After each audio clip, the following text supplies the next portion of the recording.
Well, good morning, everybody. Good morning, Sun City, right? I got some things I'm going to talk to you about really quick before we start our speakers. First of all, if everybody could shut off their phone, maybe put it on vibrate, that'll help, so we're not listening to your most famous ringtone during this. So I just want to give you a little bit of history. SCHOA and the Maricopa County Sheriff's Office has been hosting these since 2022. We had one in 2022, 23, and then we didn't have one last year, and then we're back on track to have another one, of course, right now. I just want to recognize the former captain, Brian Stutzman, who I know many of you know. He is now over in Youngtown as their town manager, but he was instrumental in starting these for us and with us. So Brian is here, right over here. So thank you, Brian, for that. I want to thank the Rec Center for hosting us today. The Rec Center and SCHOA have been working very well together, and they provided this space for us, okay? Also, special acknowledgement, I believe the fire department is here. Yes, Kenny's here, our first responders with the fire department. You know, we have a great sheriff's department and we have a great fire department. We are so blessed in our little community, city, it's not really a city, but in our community with those two organizations. So thank you, Kenny, for you guys being present and being here today too. Can everyone see the welcome slide? Okay, can we put the slide, there we go. So I've already said welcome, but I wanted to put this on here that I always want to let people know that SCHOA has been an advocate for our community since 1963, okay? There's a couple things I want to just put out there for you that we're going to be hosting. At the end of this month, we have a Lifestyle Senior Expo. And I think this is very relevant to today with scams and frauds, is that at this event, we have a business partner program where we vet business partners. They do pay to be part of our program, but we vet them. We make sure that they're licensed. We make sure that there's no complaints against them. We make sure that they have insurance.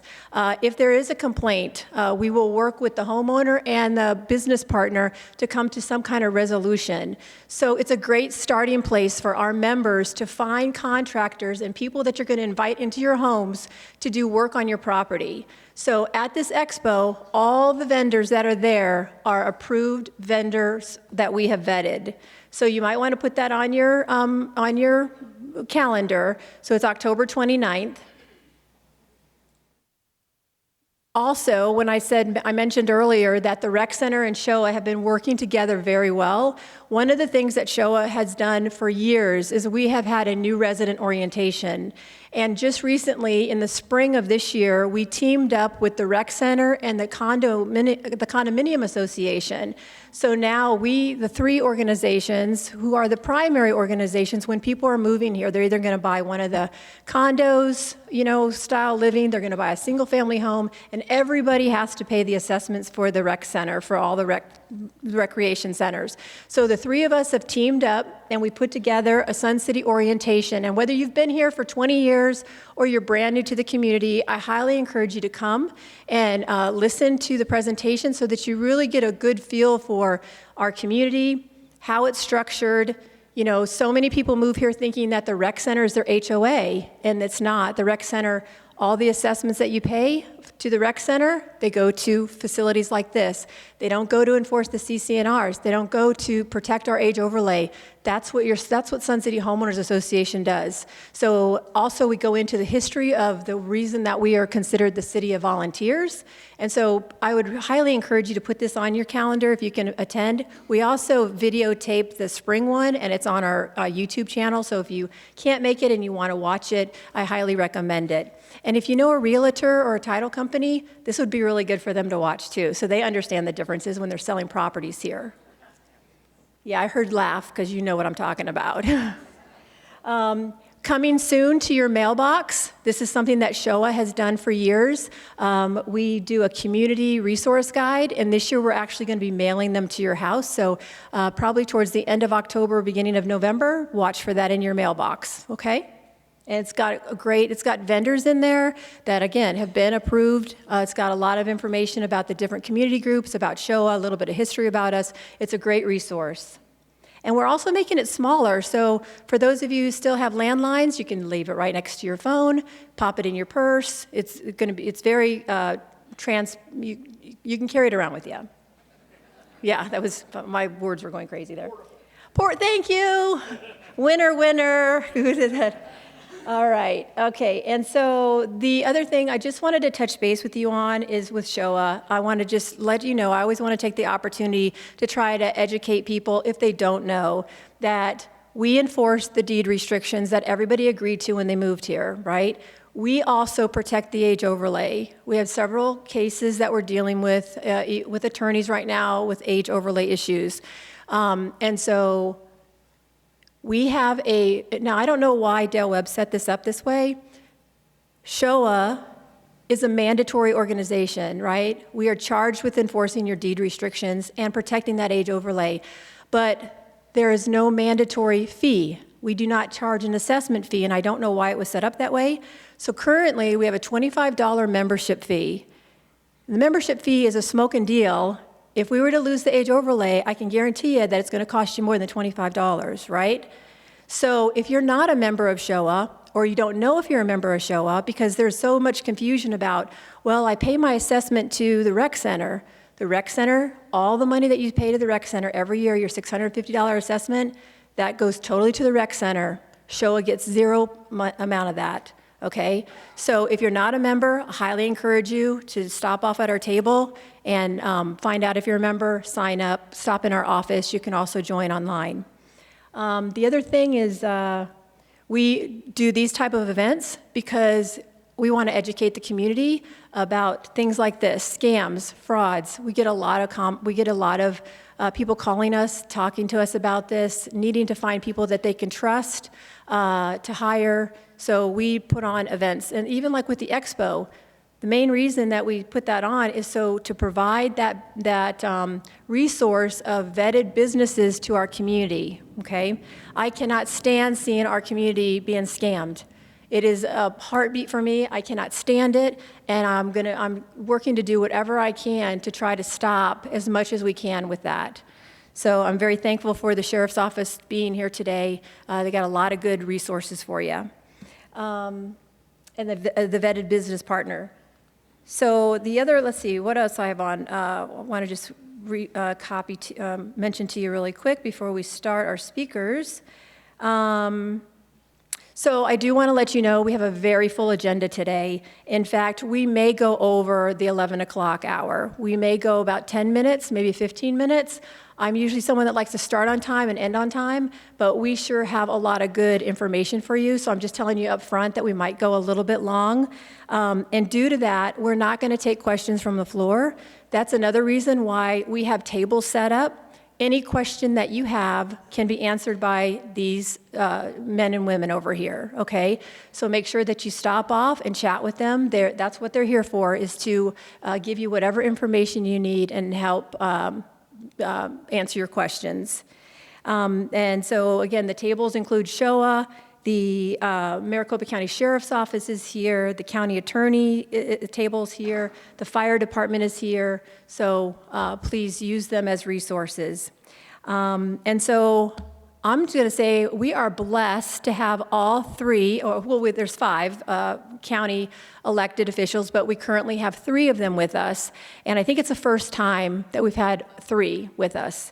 So I'm going to start it off. Oh, I just also, really fast, since SCHOA's co-hosting this, I just wanted to mention we have some board members here too, some SCHOA board members. They work really hard for you guys. I know it's a voluntary position like most boards, and so I know that our president, Ed, is here. I know that our vice president, Pam, is here, and then Greg and Alan are here too. So would you just thank them for, really volunteering their time?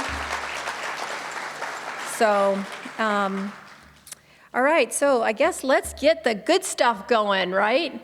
So I'm excited to introduce Sheriff Sheridan. I just met him today for the first time, and this is the first time that he has spoken in Sun City, so I think that's pretty fantastic. So in November 2024, he was elected the Sheriff of Maricopa County, which is the 4th largest sheriff's office in the nation. So he's got his work cut out for him, wouldn't you think? He began his career with the Maricopa County Sheriff's Office as a volunteer at the age of 18, and he worked his way up through the ranks from deputy sheriff to the highest uniform position within the sheriff's office, chief deputy. 40 years of service to the sheriff's office and the citizens of Maricopa County has prepared him well for the challenges and the dangerous times that sometimes we're in right now. Yet he will not lose focus of the sheriff's primary responsibilities of keeping people safe, and especially our children, and protecting citizens' freedoms and liberties. Getting Maricopa County Sheriff's Office back to basic law enforcement services for the betterment of all citizens in Maricopa County is his top priority. So would you join me in welcoming Sheriff Sheridan?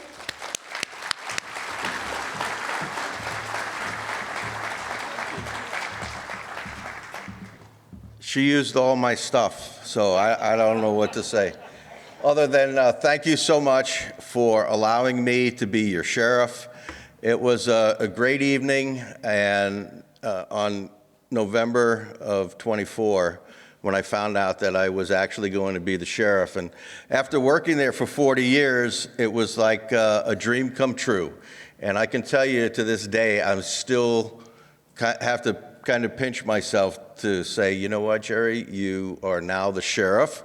And my wife reminds me of that all the time, but she also says, you're not the sheriff in this house. So we all have our bosses. You know, speaking about that, this is a great format to talk about probably the #1 issue across Maricopa County and across this country, and that's fraud. And how many of you have gotten a phone call from the sheriff's office that you have not showed up to jury duty and you need to call this number and pay the fine or we're going to come out and arrest you? How many have gotten that phone call? Yeah, I'm surprised more haven't. My wife got that phone call, and she says, you know what? I know who the sheriff is, and you're not fooling me, and hung up on him. And then she got another phone call that it was the FBI had a warrant for her arrest, and they need to call this number. So these scammers get very, very creative. And I am looking forward to myself to listen to probably the expert that we have at the Maricopa County Sheriff's Office, and Mark DeBone. Where's Mark? Right there. And he's got some great information for you about this to protect yourself. And I'm going to steal his thunder a little bit because I've heard him speak before. And that is, if you don't recognize the number calling you, hang up. Don't open the text. Hang up. Delete the text. Don't even open it. If you don't recognize it, you're not expecting it from someone, and that's the way to do it, because now, especially with artificial intelligence, with AI, these scammers can get into your phone just on a phone call or a text message if you open it, and they can get in there and get all your personal information. So one bad thing about AI is going to change the world, and it is already. But it's also allowed the scammers to really victimize people. So, I know, you know, my dad, he's 94, he's a retired lieutenant NYPD, and he lives with Stacy and I, and he gets these phone calls all the time, and he still wants to listen to them. And I tell him, Dad, don't listen to them. But it's just human nature, right? Somebody's calling, I'm going to answer the phone. So please don't do that. The other big thing I can tell you about how to help prevent crime here in Sun City is close your garage doors. Keep your garage doors closed. It's so easy to grab I'm not a golfer, so I don't know how much a set of golf clubs cost, but probably a lot of money. It's so easy for these guys to drive down the street in the middle of the night with a pickup truck and grab a set of golf clubs within seconds. So that's probably the second best thing that I can tell you, and I'm not going to waste your time other than saying thank you so much for allowing me to be your sheriff. We're here for you. We've got some of the best people on the planet, and Brian, where's Brian? He retired on me. So we've got somebody even better, the new captain here, and he'll come up and address you in a little bit. So Brian, we're not missing you that much. All right, I lied a little bit. So thank you so much, everyone. We'll be around all day. Please come by and say hello. I'd like to meet you. Thank you.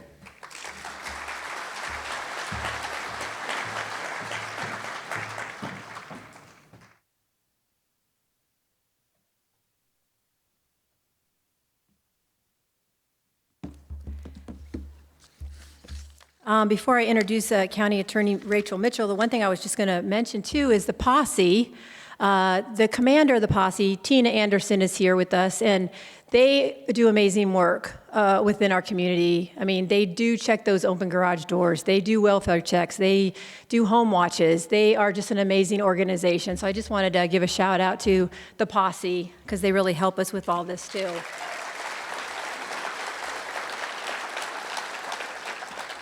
All right, so our next speaker is County Attorney Rachel Mitchell, and she's been out here a number of times. She loves Sun City, so we're glad to have her.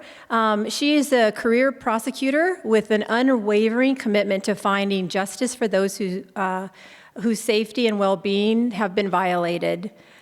She leads one of the biggest agencies in the county, in the country, and since taking over in 2022, has worked relentlessly to restore the trust of fellow law enforcement agencies and the community at large. During her 30-plus years with the Maricopa County Attorney's Office, she's prosecuted the worst of the worst as children, as a child and sex crimes prosecutor.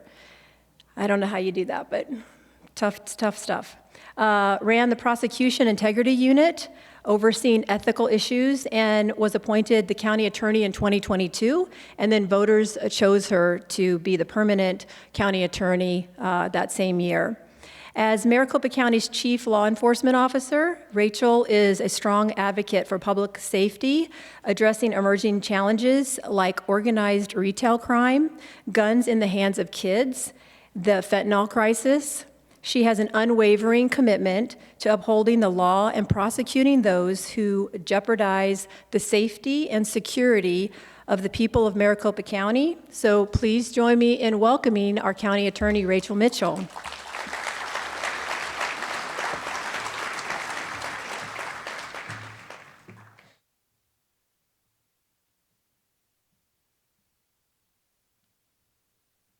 Good morning, everybody. So I took those stairs a little slower than normal. Today is my 5 weeks out from a left knee replacement. So, but everything's going really well. I always love coming out here, and I'm gonna add one thing to the tip that Jerry gave you about keeping your garage doors shut, is keep your guns out of your cars. That's one of the ways that people, find guns is they break into people's cars and they keep their guns in their cars, and so they are able to steal guns that way. And lest you try to look at me innocently like you don't have guns out here, every time I come out here, that's the number one question I get from you all is, who can I shoot and when? And so we know what you're up to. Unless you think I'm anti-gun, if you want to come see me afterwards, I'll show you my NRA lifetime membership card. It's in my wallet. So anyway, thanks for coming out today to take the time to learn how to protect yourself and your loved ones from fraud. Because, a lot of you are in a caretaker role too out here, and I understand that. If not living with somebody that you're taking care of, you're certainly in communication with that. And as somebody who was in a caretaker role with my mom, I understand that scammers, first of all, let me just say this, they prey on everybody. But they do go after people who are older. And some of that is just because of the lack of familiarity that we all have at this, once you get to a certain age with technology, and it makes it easier to prey on them. My own mom, I would see calls like Jerry was talking to her.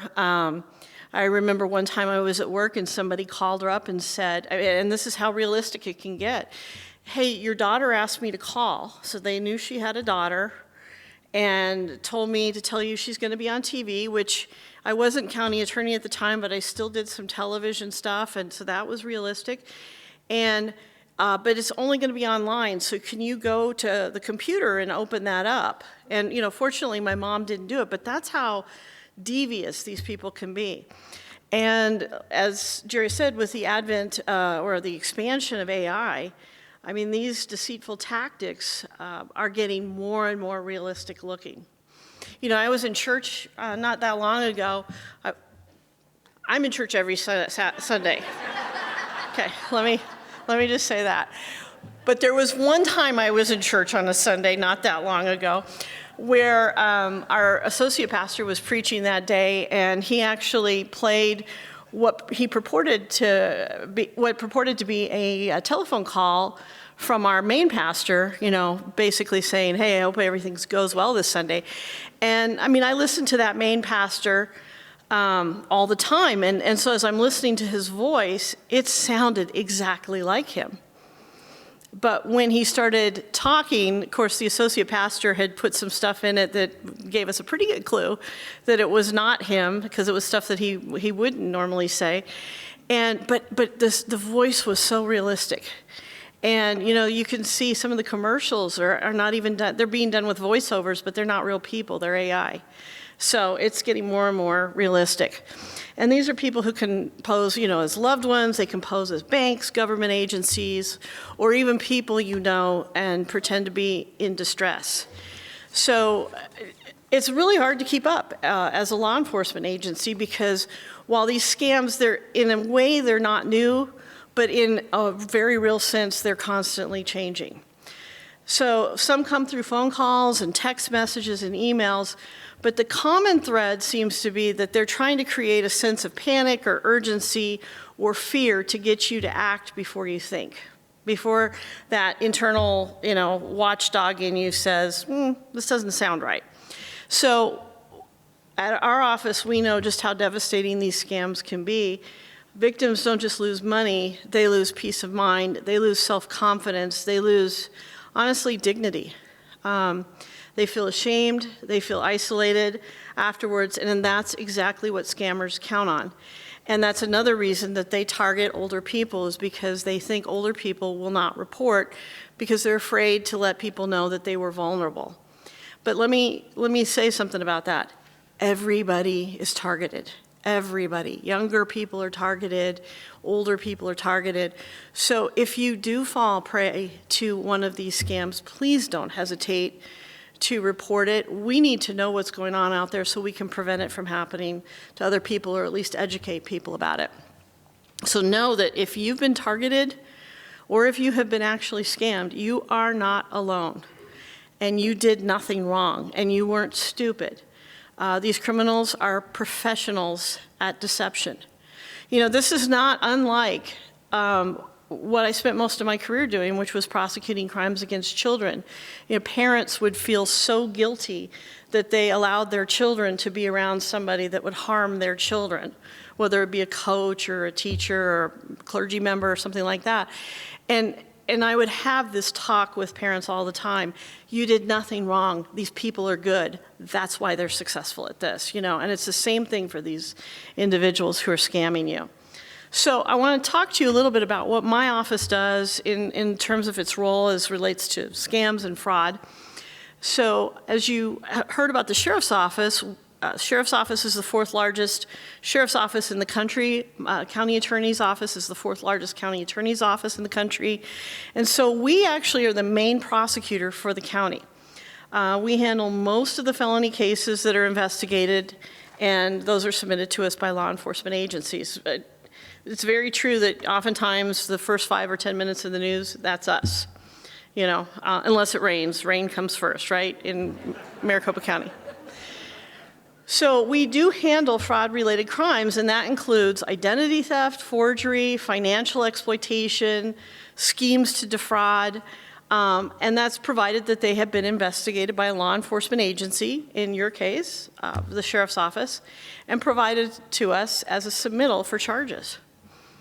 But there's an unfortunate reality, and that is that many, many scams originate outside not only Arizona, but outside of the United States, which makes them very, very hard to prosecute or even investigate at a local level.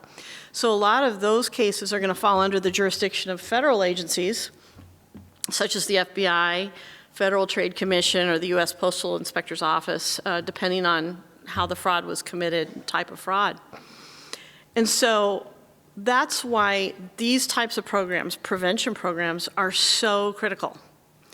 So we may not be able to catch every scammer, and I'm going to tell you right now, we can't catch every scammer, but together we can make it harder for them to succeed. And so we're taking a very proactive approach at the Maricopa County Attorney's Office to public safety. And we regularly partner with law enforcement agencies, senior centers, schools, and community groups to share on how to spot scams, avoid fraud, and stay safe. And we provide presentations like this one where our attorneys and our community affairs team, wave Maricopa County Attorney's Office community affairs team, they're back there, talk about trending scams, common red flags, and how to report suspicious activity. My goal, our goal, is to empower you with the knowledge to recognize a scam before it happens and to encourage you to report it if it does. And this is another way that this is very much like the area that I used to prosecute of sex crimes. One of the things that I would tell people is the best defense you have is that internal voice. If something feels wrong, listen to that voice. If you want a good book to read on that, there's a book called The Gift of Fear by a guy named Gavin DeBecker, D.E. Becker. And he talks about how humans are the only animal, if you will, that actually ignores that inner voice. He says, you never see a deer out in the wilderness go, oh, it's probably nothing. Because the deer are smarter than us, right? We do that all the time. And so if it doesn't feel right, listen to that internal voice. So you're going to hear a lot of tips today on how to protect yourself, but I want to highlight a few key reminders that are worth repeating. And these are the 5 red flags you should watch for. Number 1, be cautious when someone contacts you unexpectedly, asking for personal information, financial details, or access to your devices. Legitimate organizations do not reach out asking for sensitive information without prior communication. If something feels off, hang up or stop responding. Number 2, watch out for offers that seem too good to be true or messages that try to scare you or put a sense of urgency on you. Scammers often promise big rewards or they use fear to pressure you into acting before you can think. Number 3, be suspicious if someone pressures you to act immediately or warns of negative consequences. You didn't go show up for jury duty, so we're going to arrest you, if you don't pay a bond amount or whatever they're going to tag onto that. Scammers create a sense of urgency so you don't have time to think or verify. And then always remember to talk to somebody you trust before sending money or giving personal information. It's okay. I've done it. Looked at an email and gone, I don't know. And I'll call somebody else in from my office even. And I'll say, what do you think? Does this look legit? And, usually my feeling is bolstered by the other person going, yeah, I wouldn't do anything with that. A second opinion can make a lot of difference. Number 4, be wary of requests to pay using wire transfers, cryptocurrency, or prepaid gift cards. These payment methods are difficult to trace or recover, and that makes them really appealing to scammers. And finally, number 5, look out for suspicious communication details. Be sure to check email addresses, phone numbers, and website links against the official contact information of the organization they're claiming to be with. And, you know, if you're a bank, if you get an email from your bank, instead of clicking on the link in the email, go to the bank website instead. Messages with poor grammar, spelling mistakes, or unusual capitalization, or syntax errors. In other words, it doesn't sound like an American speaking the way they use the language. Those are major red flags. But those are dwindling, I've noticed, as AI is increasing. So things look more and more realistic. And please, when you leave here today, be sure to share what you've learned with your friends and family, because I want to emphasize how important it is and how powerful it is to simply be a trusted person that other people can turn to. Fraudsters rely on isolation and secrecy. They want their victims to feel too embarrassed to call or tell anybody. So by being open, checking in on people, friends and neighbors, and creating a safe space for people to ask questions, you can stop a scam before it goes any further. You might be surprised by how many people would feel relief just knowing someone would listen without judgment. And if somebody does tell you that they have been scammed or they think they've been scammed, please listen without that judgment, because they didn't do something dumb. These people are very good. So that sense of trust and connection is one of the most effective tools that we have in preventing fraud. You know, one of the things I've always admired about communities like Sun City West is how neighbors look out for one another. You've built a strong and caring community, and that is one of the best defenses against scammers.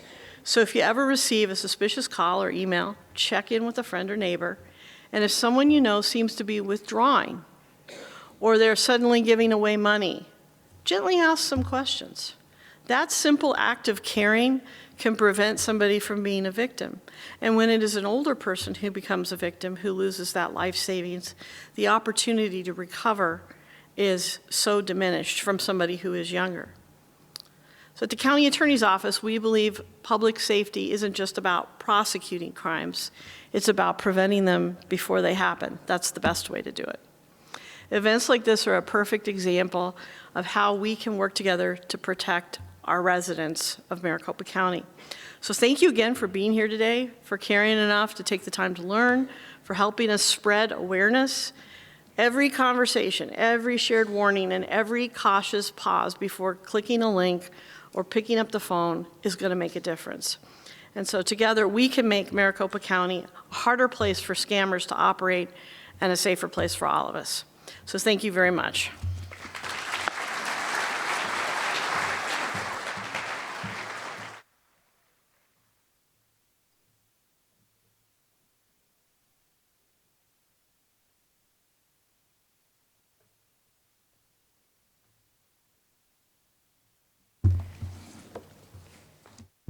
One of the things that the county attorney just said about sharing this with others, we are recording this, and so this will be on our Facebook page, so we'll be sending out links so that you can actually share it and people can listen and walk through it again.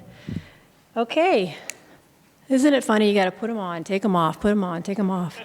And then sometimes I forget them, so.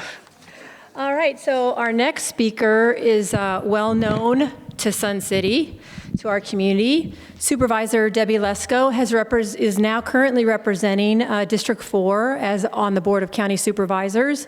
Prior to this, Supervisor Lesko served Sun City for nearly 7 years as our Congresswoman in the United States Congress. I'm sure she's very glad that she's here now.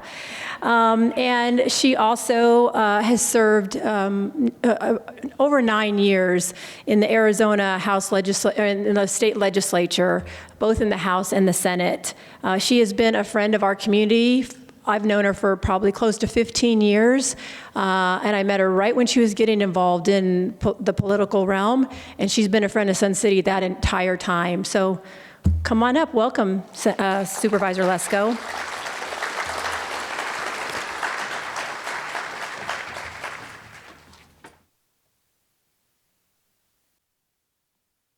Thanks, Lisa. As always, Sun City shows up, and I love you guys. You know, as Lisa said, I've represented Sun City either in the State House, the State Senate, U.S. Congress, and now Maricopa County for over 16 years. And one of you said, thank you. There was a woman that came up to me, and I was going around saying, "Hi, I'm Debbie Lesko, blah, blah, blah." And she goes, "Oh, I know you. You've been here forever." And and so I have been in this auditorium many times. We had the water consolidation fight here, and the whole place was packed and overflow crowd. I did the golf cart legislation, and we had a golf cart parade in Sun City. If any of you remember that, Governor Brewer was the governor at the time. So I love Sun City. Now, I live in Peoria right now, and I like my house, but I'm eligible to live in Sun City, so I can definitely see myself living here sometime in the future. I want to thank Lisa Gray. Where are you, Lisa? Lisa Gray, who's done a great job as being the Sun City HOA SCHOA manager. And for those of you that don't know, Lisa used to work for me when I was in the U.S. Congress. And so she just is a dynamo, does a great job and a good service for this community. I want to thank Sheriff Jerry Sheridan, who I've supported for sheriff. He's doing a great job. And we really are thankful to all the sheriff's officers that are out here in Sun City protecting all of you. Thank you very much, Jerry, for what you do. And yes. And our county attorney, Rachel Mitchell, also does an excellent job. And I didn't know how funny you were, Rachel. I mean, you were exceptionally funny today. You had some good quips, and I was laughing, and I thought it was great. And she's really not only funny, but a very serious prosecutor to make sure that you are not being ripped off, scammed, and if there's violent crime, that she prosecutes our criminals. Now, most people go, what the heck is a Maricopa County Supervisor? Well, there's 5 of us. I'm elected, and there's 5 of us on the Maricopa County Board of Supervisors, and it's divided by geographical areas. So basically, I represent 960,000 people in the West Valley. So that includes Sun City West, Surprise, Litchfield Park, Goodyear, Buckeye, Peoria, Glendale, Youngtown, El Mirage, you know, all the West Valley, including Whitman, Wickenburg. It's a huge area. I absolutely love what I'm doing.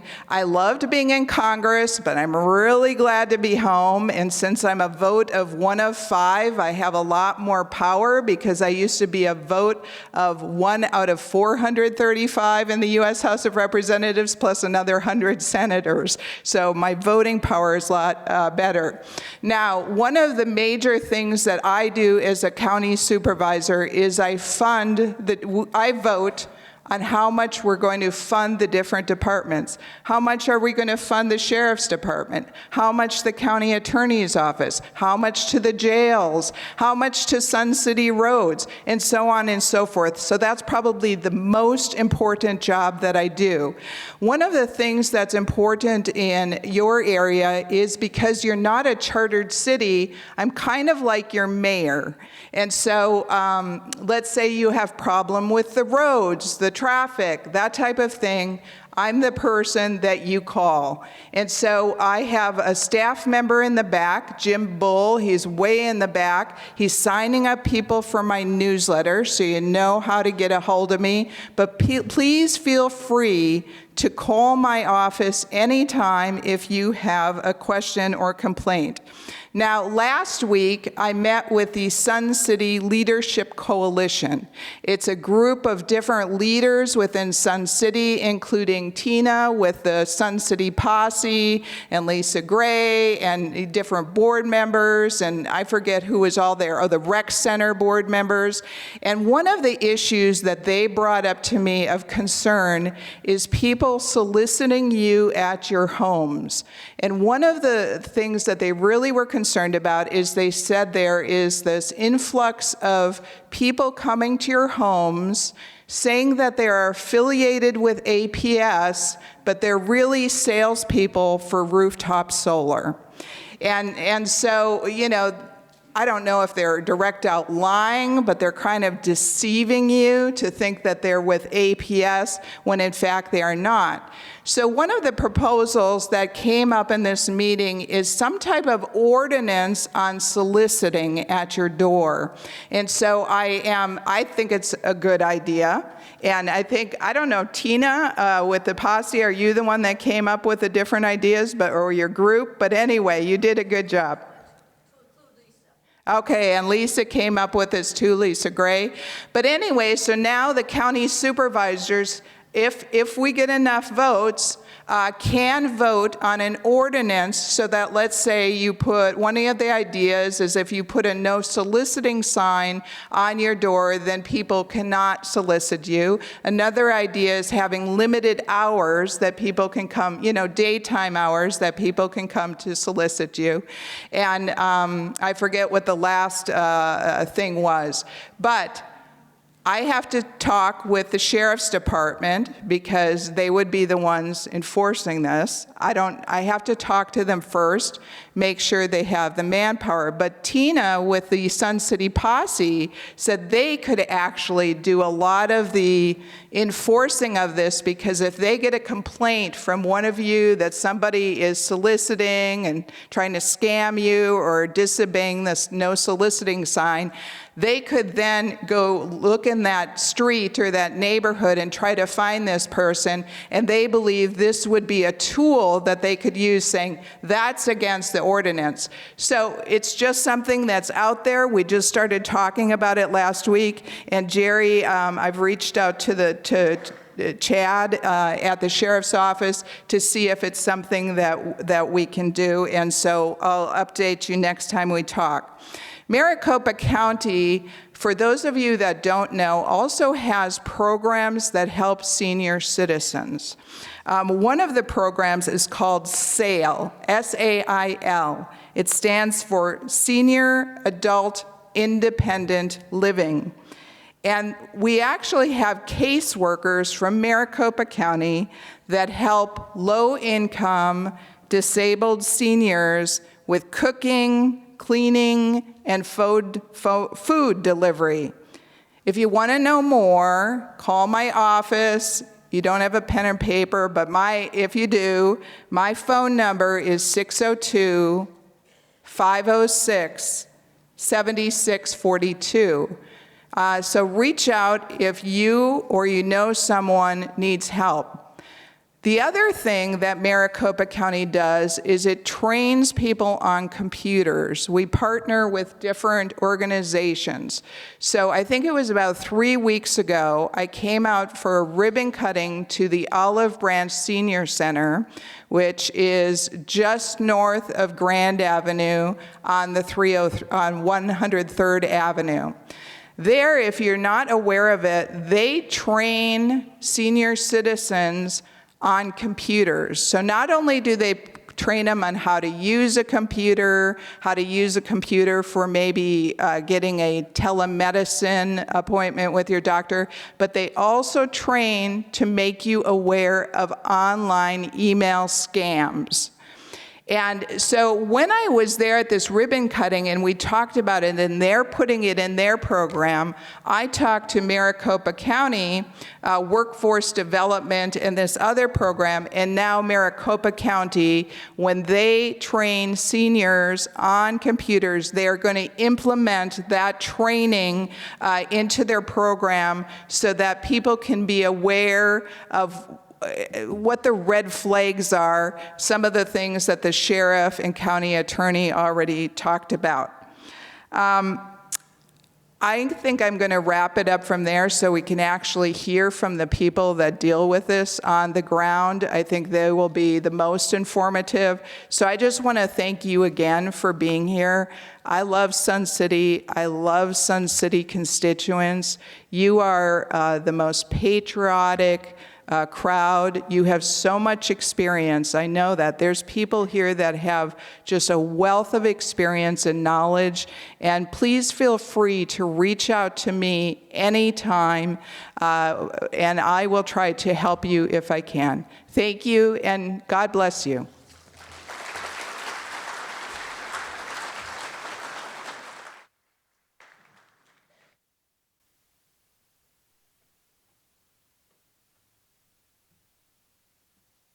All right, so I get to introduce our brand new Maricopa County Sheriff Captain. So I'm excited that he's here with us today. This is the first time that he has spoken in Sun City. So just so that you know, Captain Joel Campa serves, again, take it off so I can read, serves as the commander of District 3 Patrol with the Maricopa County Sheriff's Office. He's proudly dedicated 26 years to office, beginning his career at as a detention officer at just 19 years old. Over the years, Captain Campa has served in a variety of assignments, including custody, background investigations, patrol in Queen Creek, and as a computer crimes detective, where he investigated fraud, scams, and child exploitation cases. He was later promoted to sergeant, working with both patrol and international affairs, and then to lieutenant, where he again worked in patrol and led general crime. Then he led general crimes, overseeing property crimes and financial crimes. As a lieutenant, he helped launch the office's newly formed financial crimes unit, which you're also going to hear from today, guiding the unit to become a highly effective and respected investigative team. So he was recently promoted to captain, and now he commands the District 3, and so we are excited to have you here. So come on, welcome on up.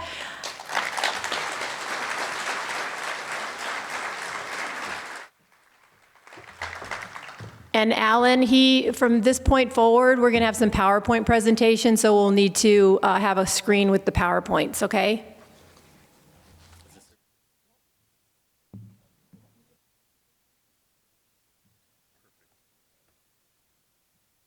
Hey, good morning. It's a pleasure being here today with you guys, and thank you for that kind introduction. But before I begin, I just want to take a moment to recognize and thank all of our distinguished guests today for being here. Obviously, my boss, the sheriff, the county attorney, Rachel Mitchel, and Debbie Lesko, our esteemed county supervisor for this area. You guys' leadership and support truly demonstrates the importance of keeping our residents informed and protected. I also want to extend a heartfelt thank you to Lisa Gray and the team at SCHOA for their outstanding work in helping put this program together, and obviously also, thank you. And also my predecessor, Brian Stutzman, for making me come up here and kind of take after him. So I'll talk with him later about that. So, but you know, events like this just don't happen. So they take time, coordination, genuine commitment to the community, and Lisa's partnership has been instrumental in making today possible. I know I kind of freaked her out because I didn't have any conversation with her until yesterday, and she was like, I need this, and this. I'm like, I don't have that, but I can get it to you. Let's do this. So sorry for freaking you out. We're here. All right. So from the time I started here in District 3 as a new commander, it didn't take long for me to notice what makes Sun City truly special. It's not just the peaceful streets or the well-kept neighborhoods, it's you guys, it's the people.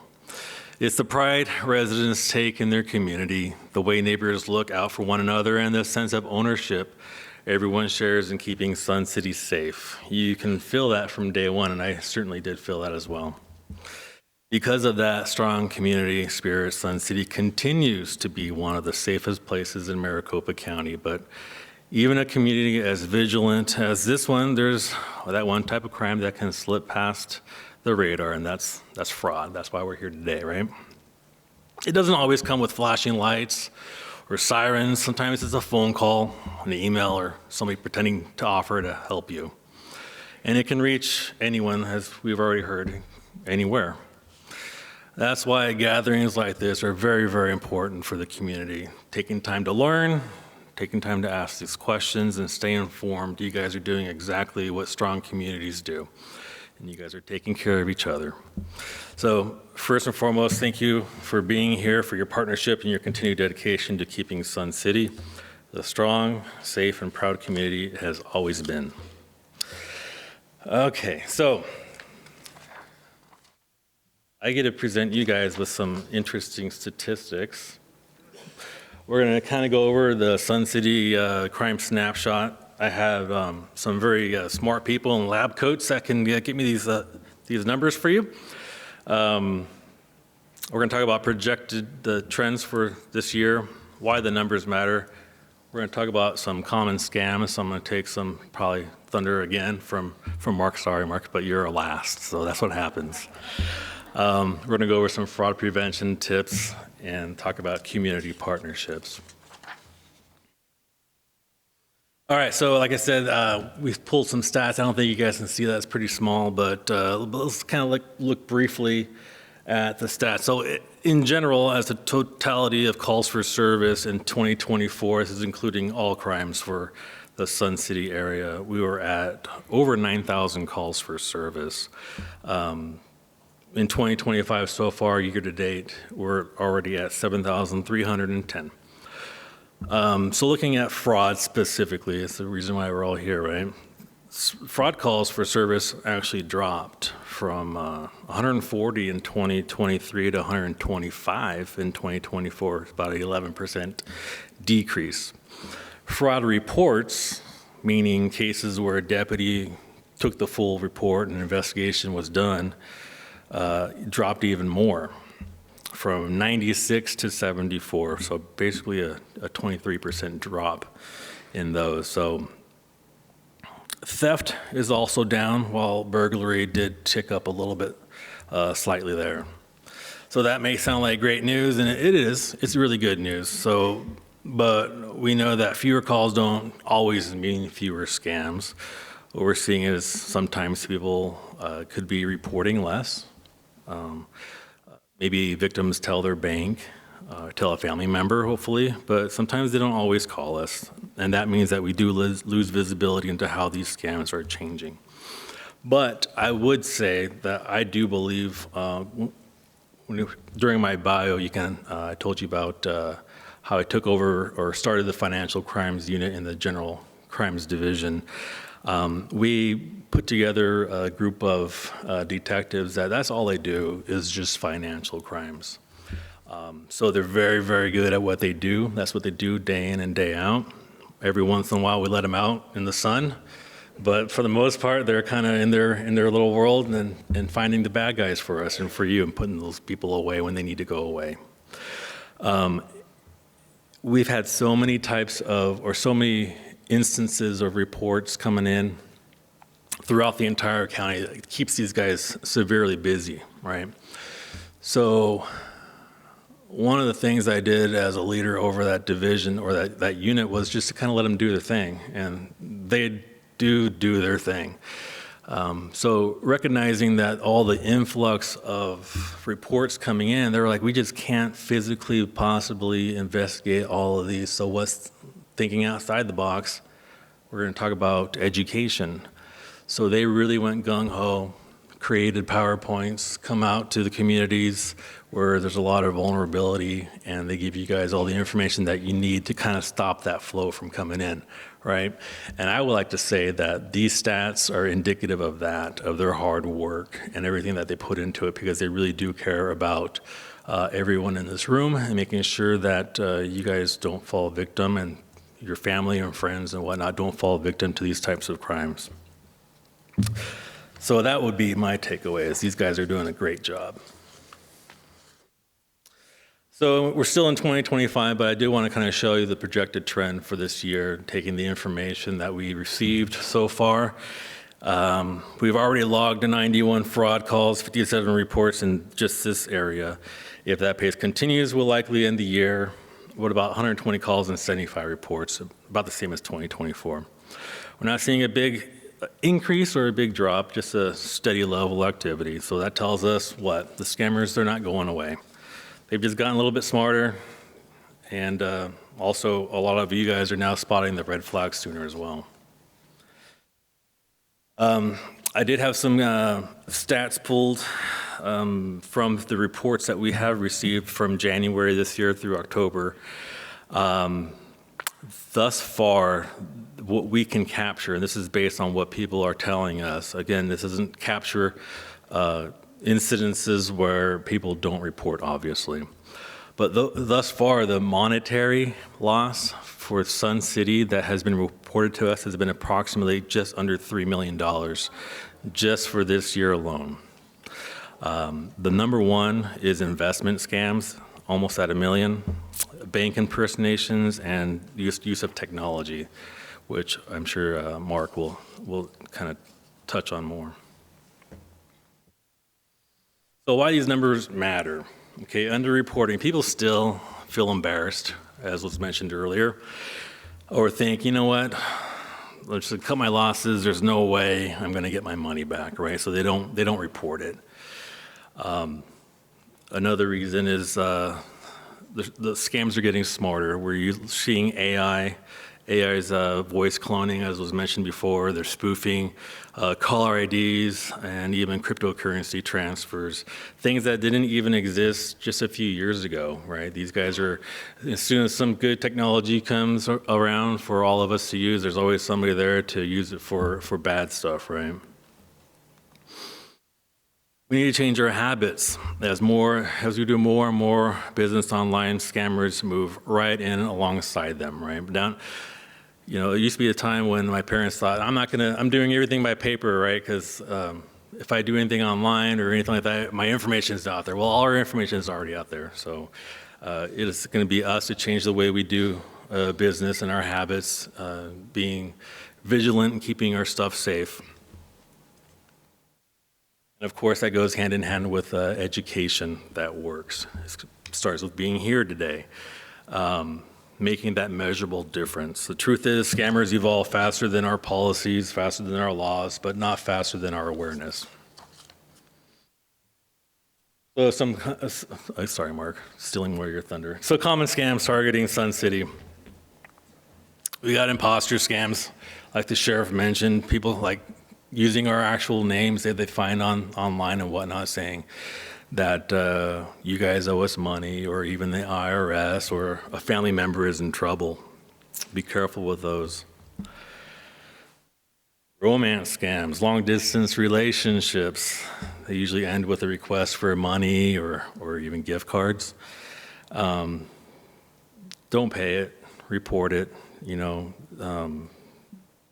Nowadays, people try to find connections outside of what we used to do. You know, you go to a church function or, you know, local establishments, but now everything's kind of done online, right? So you got to be really careful. Don't be sending money to anybody that you haven't met in person. Tech support scams, this is an old one. People calling, claiming your computer is infected. They get remote access, and then they drain your accounts. Very, very leery about people calling that you didn't call to begin with. A new one is a little braver, actually, the courier scams. This is where people will call you, just like they would for any other scam, tell you that you owe money or somebody that you know needs money. And instead of asking you to go to the CVS or Walgreens and get, you know, Apple, iTunes gift cards for some reason, they want you to actually pull your actual hard-earned cash out of the bank, wrap it up, and they'll send a courier to you. And they actually do send a courier to you, unfortunately. And they give very explicit instructions. So-and-so is going to come by in this vehicle. Just do what he says, and we'll get it all taken care of. And that's how they actually physically lose money. They give their money away. So if just don't do it. You know, like they were saying, if you get a phone call you don't recognize, hang up. You don't know who it is, hang up, don't even answer. It's not worth it. AI voice scams, again, lots of stuff coming through on AI. Criminals now use the recorded voices from social media or voicemails and sound like your loved ones. Make it sound like maybe your grandson, your grandchild needs money. They use their voice and say, hey, I'm locked up, I need bail money, can you send money here, there, wherever. It's pretty darn convincing. AI is getting kind of crazy nowadays, so be careful with that. So these scams, they work. Why do they work? Because they sound very, very personal, right? They trigger your emotions, they fear, urgency, they use your loved ones. And once that happens, logic goes right out the window, right? So looking at our crime stats, most scams happen between 9 a.m. and 3 p.m. Well, that's because that's the same hours that you guys are home and likely to answer those phone calls, those business phone calls, right? That makes sense that you're going to answer and talk to the bank about your finances. What you want to do is you don't want to just hang up. If you did not initiate that phone call or that contact, you're going to want to hang up. You want to slow down. You want to verify everything that's going on. If you have a loved one or a trusted member, your family or a friend or a community group, church group, and you just have a question about what's going on, run it by them. Most likely it's going to be a scam. A funny story, my mother-in-law, I'm also a caretaker for both my in-laws that live with us. She came to me a couple days ago, actually kind of sad. And we were in the kitchen standing there, and she goes, I just need to tell you something, son. I go, what? What's going on? And Jim, my father-in-law, is standing right behind her, kind of like a little sheepish grin, like, I know what she's going to say. I'm so sorry. I just found out the Publishers Clearinghouse is not real. She goes, son, I was really wanting to get you that money. I go, whoa, don't do it on account of me, but I'm glad you finally figured this out and listened to us because we've been telling her for years. I don't think they're going to be knocking on our door anytime soon with those balloons and the big check. So, it happens to everybody and anybody, right? So talk to your family about scams. Talk to your friends. Just talk about it. Also, you're going to want to report it. Even if you don't lose the money, every call helps us track patterns and alerts others. I will tell you to keep...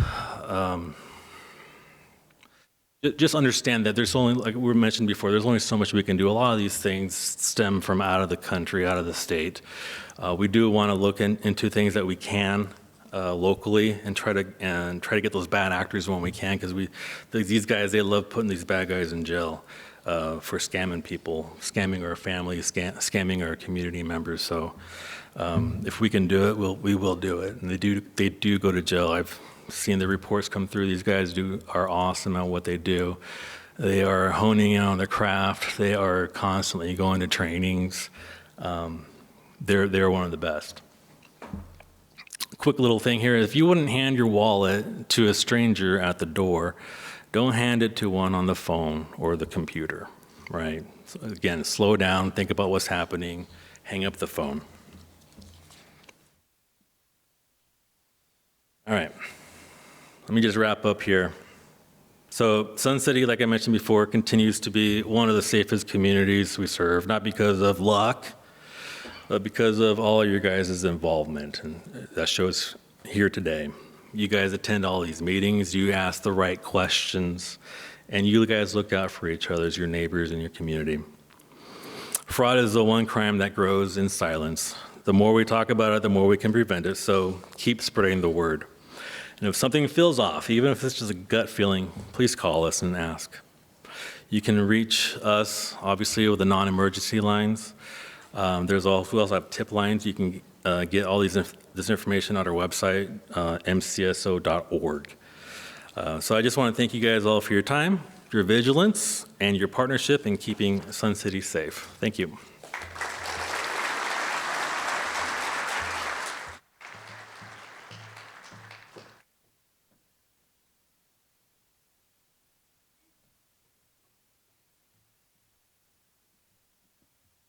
All right.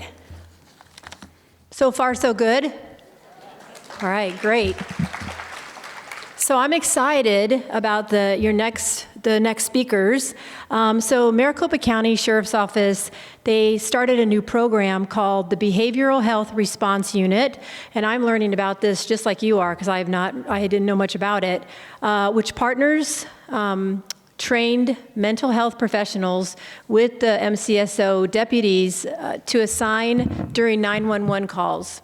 Today, co-responders Kelly Kerrigan and Taryn Minji will be presenting an overview of what this program does for the community here in Sun City and how they assist members in various ways throughout the county.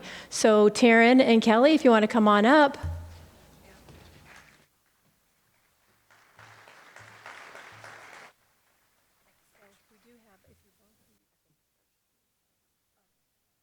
Good morning.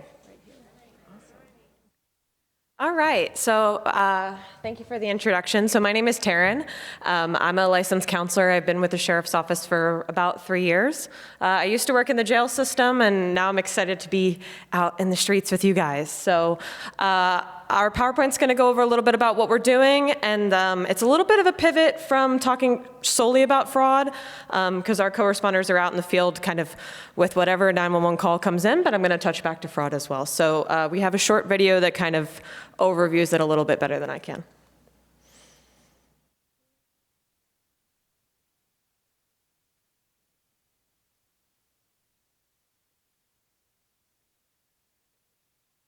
Well, the video is me talking, so I definitely can just talk, so.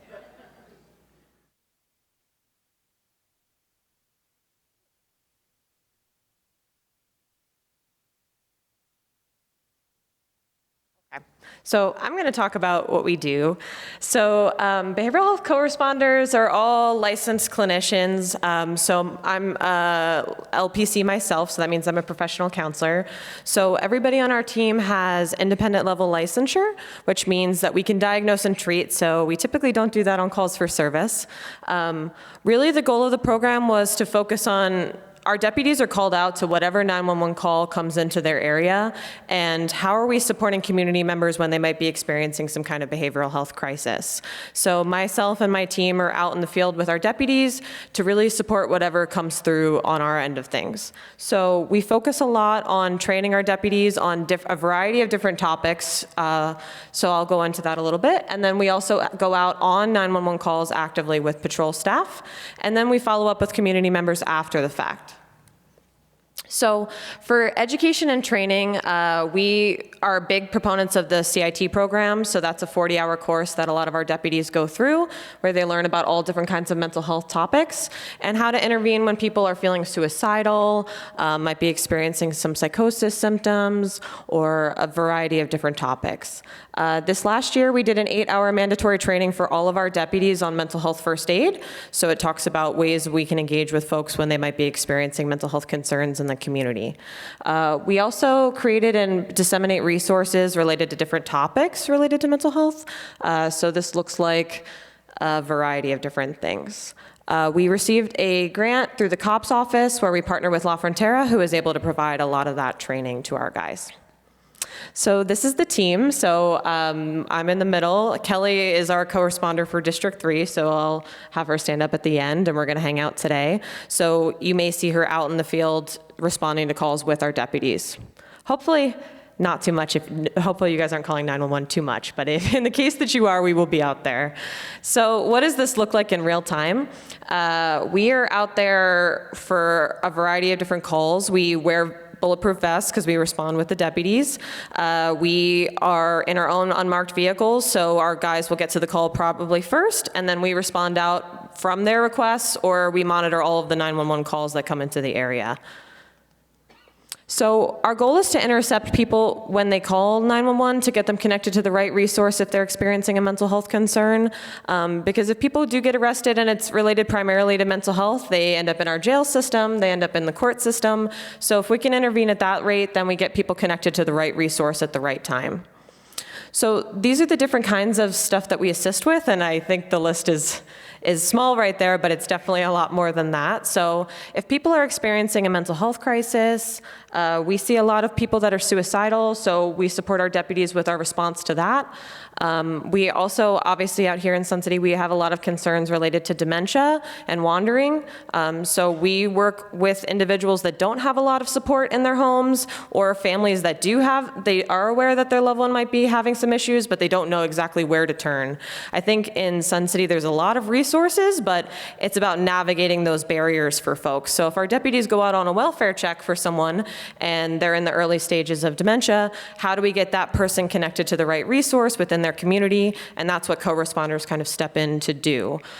We really focus on including family and educating about the available options, and then breaking down those barriers. If the barrier is, I have an appointment, but I don't know how to get there, or I don't know who to turn to, our co-responders are that voice for people in the community, because I think so far deputies have been asked to respond to anything, and sometimes they want to have all the answers for the community, but they might not know. So when a deputy doesn't know how to respond appropriately with the right resource, they can call a co-responder so we can reach back out to the community member. We also assist with homelessness or psychosis symptoms. We see that a lot. And then as well as juveniles in crisis, because sometimes our deputies respond out to children that might be experiencing an episode or running away and that kind of thing. So our focus is on a few different things. So primarily patrol assist is what we do. So we are monitoring all of the 911 calls and tagging along when we can. We assist with involuntary mental health pickups to transport individuals that are suicidal or homicidal to a mental health facility. And then folks that are calling 911 very frequently and they're not getting connected to the right resource, how do we work with those folks on making sure that they have those supports in place so that they're not calling the deputies so frequently and they're calling the people that can actually assist with what their social health need is. And then we also follow up after the fact. So after a 911 call is complete, how are we making sure that that person is connected to the right resource so that they're not continuing to call 911? So these are some of the ways that we help on calls for service. So we assist with de-escalation and kind of calming things down. I think sometimes when law enforcement is out on a scene, everybody can get a little bit amped up sometimes. So having a counselor on scene that can kind of bring the mood down and support more emotionally, and the deputies can focus on the scene safety and the things that they need to do related to crime. We also are supporting with resources and referral. So if someone says, I need to get connected related to dementia, I need to get counseling set up for myself, I need a food box, I'm struggling with transportation. Those are all things that my team works with them on getting them connected to. So as I'm listing all the different options, you can see how there's a lot of stuff that we have to be aware of, and we have to be very plugged into the communities that we're working with. And then we also assist with the involuntary petition process. So when someone is suicidal and they do need to go to the hospital and they might not be wanting to, we try to assist with calming that person down as best we can, and then helping the deputies walk through that process step by step. So for post-crisis navigation, we work with people at no cost to the community member. We have a grant through the COPS office that partners with La Frontera. So if someone says, I would like counseling or I would like more support, we can connect them to a navigator that will follow up at no cost to them at their home and make those follow-up appointments and provide that transportation. That's been really exciting for us because sometimes deputies go into a home and they're not sure exactly what they're going to see, and having someone that can be that fail-safe and that guard until the person gets connected to the right help. Because a lot of time our deputies are sometimes the only ones that are seeing the person in crisis.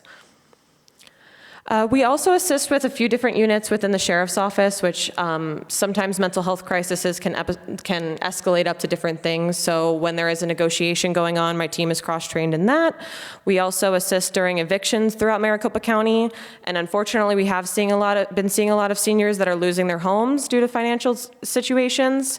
Unfortunately, I have seen a few evictions related to people that are experiencing cognitive decline, and then they're not paying their what they should be, and then they lose their home. And then our guys are stuck with this situation where how do we get this senior connected so that they are not homeless in that moment? So that's been something that my team is really passionate about, and making sure that we are protecting people even when they're in really tough circumstances. The picture there is from a veteran that was being evicted, and he was living in a pretty severe hoarding situation. So we respond out with our guys during those calls to get people connected and de-escalate as well. So this is probably my most exciting slide. So since January, we've had one co-responder in each area of MCSO's patrol. So District 3, which is what we're talking about out here, is a large area, and that's Kelly's area of expertise, so you may see her out and about. So far, we've responded, since January, responded to over 800 calls for service. What those typically look like are primarily welfare checks. You can see that's kind of a majority of what we're doing. And sometimes those are repeated welfare checks for folks that might be struggling, or it's just a one-time thing where a neighbor called on their neighbor and said, hey, this person really needs help, and the deputy might be the only person that sees that person if they don't have any living relatives. So we're really focused on, can we use those opportunities for welfare checks to convert people to getting that support and the help that they need in those moments. And sometimes people might not realize the situations that they're living in and how kind of drastic the circumstances are, and having a counselor on scene that can kind of walk them through those steps has been really, really effective for us. I think we had a welfare check that comes to mind where an individual called in because she was feeling suicidal because she didn't have someone to drive her to her upcoming surgery. And she said, I can't get a VEO to drive me or the ride share that I typically use because it's a surgery and I need someone to help me and I don't have any living family or friends. So what do people do in that situation?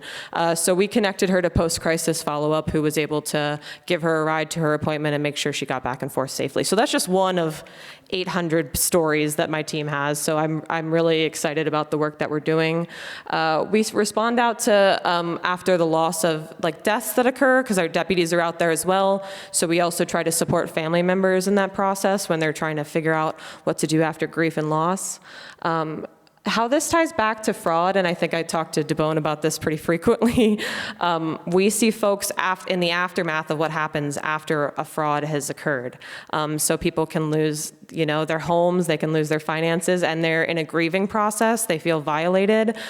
So we really try to focus on giving that support right after the fact to the person, and then how can we plug them back into the community.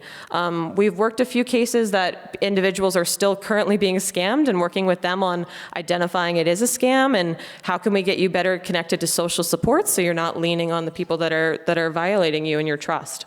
So there's a lot of vulnerable people that our deputies are responding out to, so I'm very excited about myself and the team and how we're able to support the communities, and that's why we come out to these events and we're very engaged, because we want to know what you guys are seeing as the gaps, because that's what my team tackles. We're saying if the barrier to services is that you don't have a ride, if the barrier to services is that you don't have a phone, if it's insurance, those are the things that we want to tackle to make sure that the 911 calls aren't continuing and that people are getting the help that they need and the support. With scamming, I think it's really, really important for us to look out for each other. And when you know that your loved one is struggling, how are you having those conversations with them if you do think that they are a victim of a scam? And then I work closely with DeBone's team about making sure after the fact that victims are taken care of when this stuff happens to them, because it's really traumatic and it's really violating, and we want to make sure that they're getting connected to those supports, because they exist out here in your communities. Sometimes people just don't know where to look or feel overwhelmed. So the benefits, I think, for MCSO has been really, really great so far since we've had the team up and running. Our deputies are excited about having a resource to provide when they don't know the answer to something, because our deputies try to stay, there's thousands of resources available, and I learn about a new resource every day. We also try to take as much off of their plate so they can go focus on the crime that is occurring, so that we can connect the people and do all that legwork on our end, and the deputies can focus on fighting the crimes and protecting the community in the way that they know how. So it's been a great barrier for them for burnout, because they see a lot of really, really bad stuff out here. So we try to support them with taking some of that legwork off of them. And then we also are educators for our deputies and for the community when stuff is going wrong with our 911 calls, or we're seeing a big gap in services. I know sometimes the wait times to get into stuff. We regularly consult with our community resources about what we're seeing on what are the difficulties about people actually getting that help and support. And then we advocate and we educate our deputies and the community about different topics. So this is my information, that's my work cell. I answer it for our deputies, and I try to answer for the community as best as I can as well. I'm gonna have Kelly stand up really quick. We're gonna hang out today. If you guys have any questions about it, about what we're doing, I hope to continue to expand our team to provide more and more support. But thank you guys for having us, and I appreciate the time.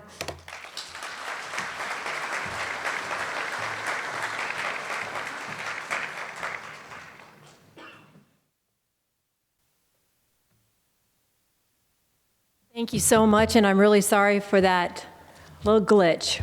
So sorry about that. That's a great resource, and at SCHOA, we do see some of those same issues. And so it's going to be great to get your phone in my cell. So that's great. All right, well, I don't even know if Detective Damone should speak, right? Everybody's like stolen his thunder throughout the morning, right? So, but I'm just kidding. We're going to still have you because you got a lot of great stuff. So he began his career with Maricopa County Sheriff's Office in 2006, and his career has included both patrol and detective functions throughout Maricopa County, including the Lake Patrol Division.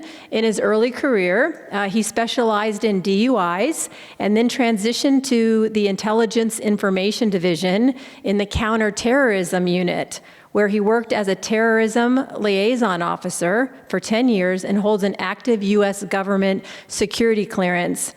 Detective Damone is currently assigned to the Maricopa County Sheriff's Office General Crimes Division in the Financial Crimes Unit. So, Mr. Damone, come on up. Let's hear all, you got some good stuff.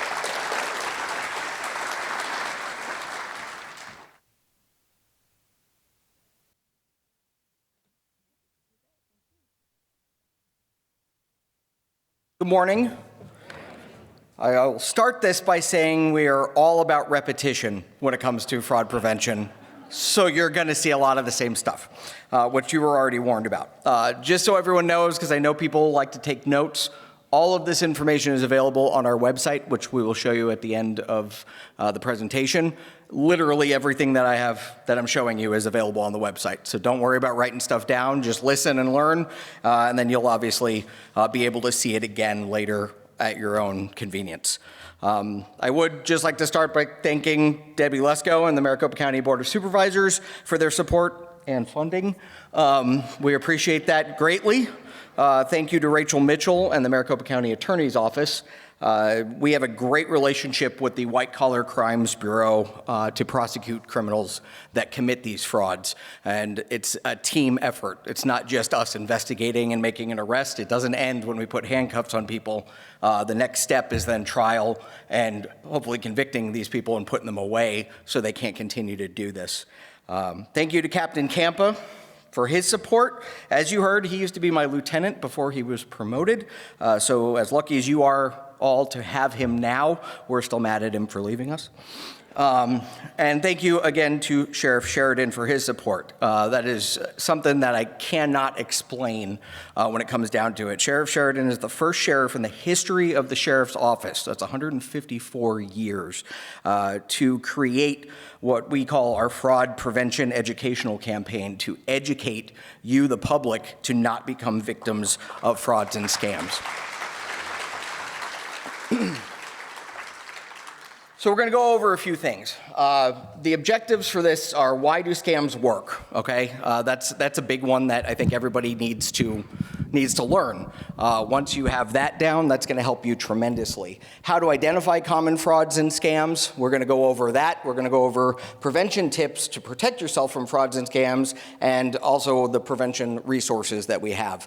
The normal presentation that we do is usually about an hour, just over an hour long. So you're getting the abridged version today. Again, all of that information is still available on our website, but we go into much more detail about specific scams. So what we're going to go over today are prevention tips for pretty much generically all scams, which is going to help you just as much, okay?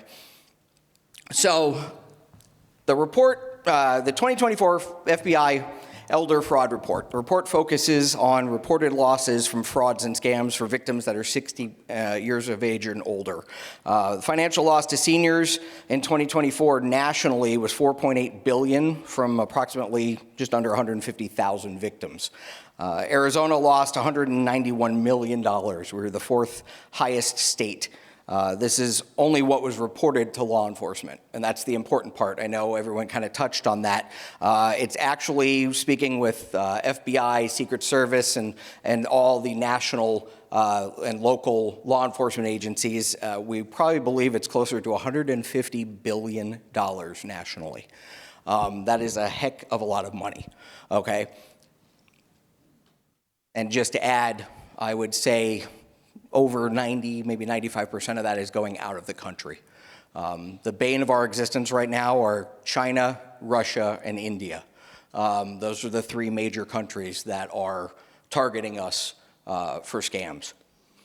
So scams work because they exploit human psychology.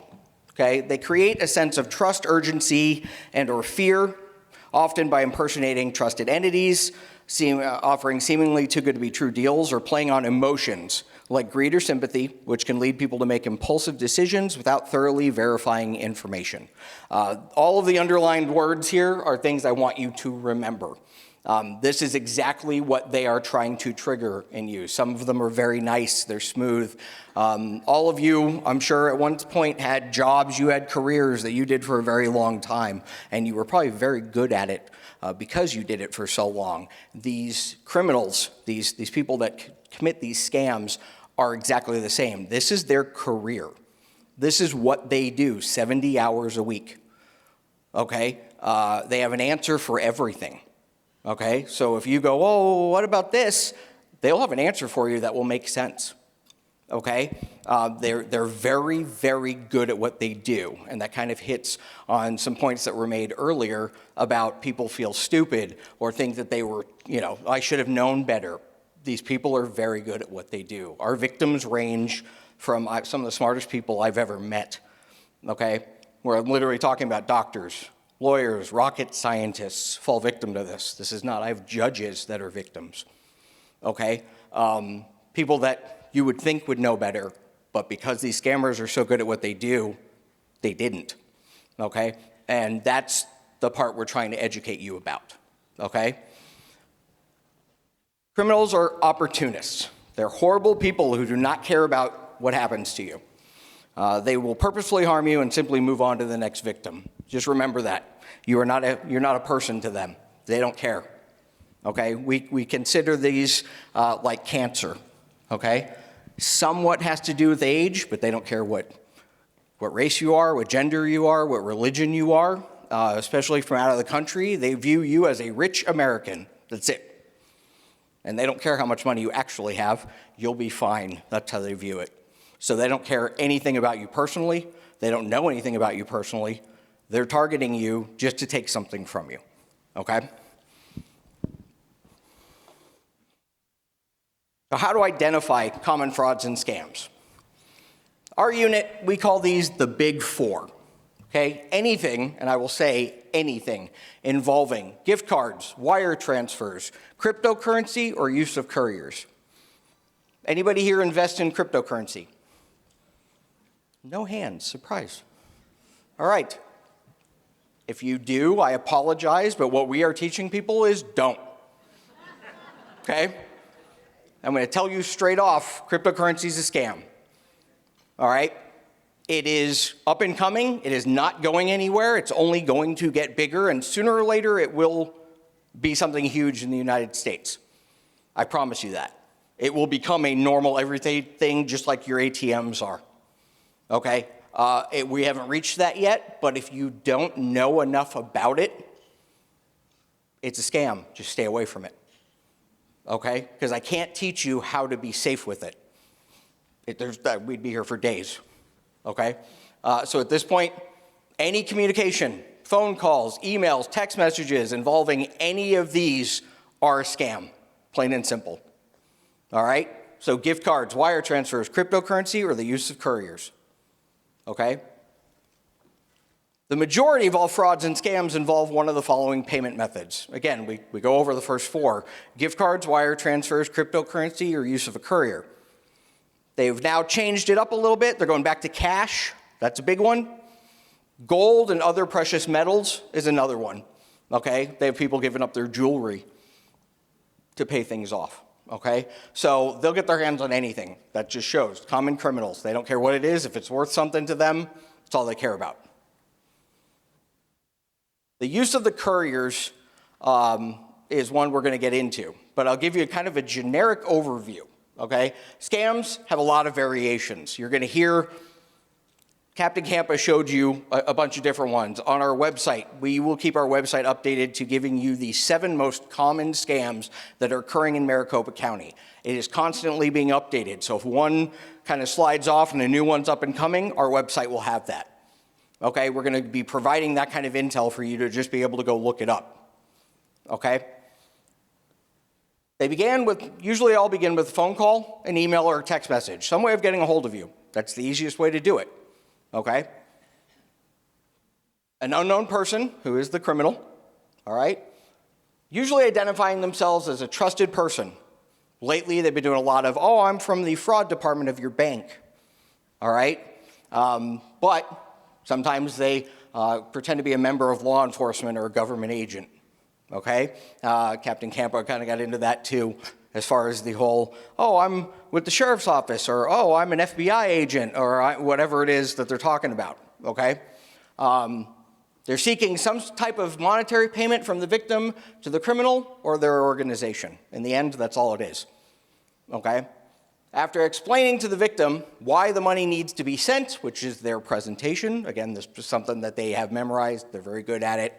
They literally have booklets in front of them with answers to questions you may have. All right? The criminal will ask for payment using one of those types of things. Gift cards, wire transfers, cryptocurrency, use of a courier to pick up cash, gold, or other precious metals. Overall, that's about it. That is what a scam is. How detailed it gets changes constantly. But that's the overview of what these scams consist of.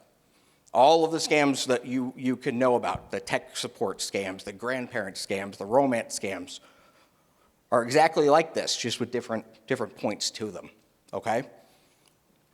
The use of the courier is the most recent addition to this scam. It's just about a year old now, okay? They either go to the victim's house or they meet the victim somewhere to take payment from them. Oh, we'll meet you at the grocery store parking lot near your house, okay? They'll provide that information. They know where you live, okay? That's public record, all right? Like we said earlier, your information's out there. Very simply, one thing you were all taught your entire lives, what don't you give when it comes to personal information? Your social security number. We don't talk about that. We don't want to talk about that. We don't give that to anybody. Okay? Over the last 10 years, every major insurance company has been hacked. What does all insurance companies have? Your social security number. So guess what? It's out there. All right? Your address, if you own your home, public access. Maricopa County Assessor's Office. I can look you up and get your address. Done. Okay? So just because I call you with some specific information doesn't mean I am who I say I am. So if I go, oh, we know you live here, or, oh, we have this information, don't believe it anymore. Okay? The criminal typically tells the victim. The courier is also, and we use the example of a law enforcement officer, they love using Secret Service agents because they're members of the Treasury and these people don't live in the country and they don't know what Secret Service is doing. So they go, oh, they're part of the Treasury Department, so they're involved in money. So that's all they know. And they'll come get your money and it'll be safe with the Secret Service. Okay? That's usually where they go with that. Criminal will usually provide the victim with some sort of password that only you and the criminal and the courier know. That way, when the courier shows up, you know you're giving your money or whatever your payment is to the right person. Okay? You're not talking to one criminal, you're talking to another. That's it. All right? The courier will arrive, provide the victim the password to make sure that they're the correct person, money, whatever it is, payment gets handed off, and they're gone. And that's it. Okay? So luckily, to this point, nobody has been hurt, but it's only a matter of time. That sooner or later, that courier is going to go, you're handing me how much? Oh, well, I'll take it from you. I won't tell the other original scammer or criminal that I got it, you didn't give me anything, and I walk away with your money, or if you don't want to hand it over, they're going to take it from you. Okay? We're very lucky that hasn't happened, but it's only a matter of time. So what can be done to avoid being victimized? Very simply put, don't comply with the caller's instructions. Okay? I'm going to make things very simple. All right? Hang up the phone.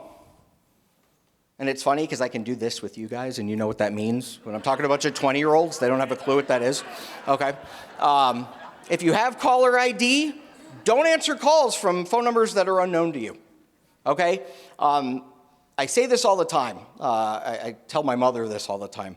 My mother's a 4'11" Sicilian woman from Brooklyn. Okay? You're too nice. Your generation is ridiculously nice. And that's unfortunately being used against you, okay? Growing up, even in my house, okay? We had a phone on the wall in the kitchen, okay? And during that time, if you got a phone call in the 60s, 70s, 80s, somebody was meant to call you, okay? And it was for a reason. So you answered the phone, and you were always polite because you don't want your name being associated with being rude or other words that I won't use, okay? But that's literally what you guys were known for. Your generation is ridiculously nice. You're polite. You have manners. And they're exploiting that, okay?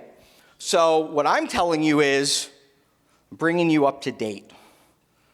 And I'm telling you, be rude, okay? Nobody cares. I promise you. All right? So, again, been doing this for 19 years. Okay?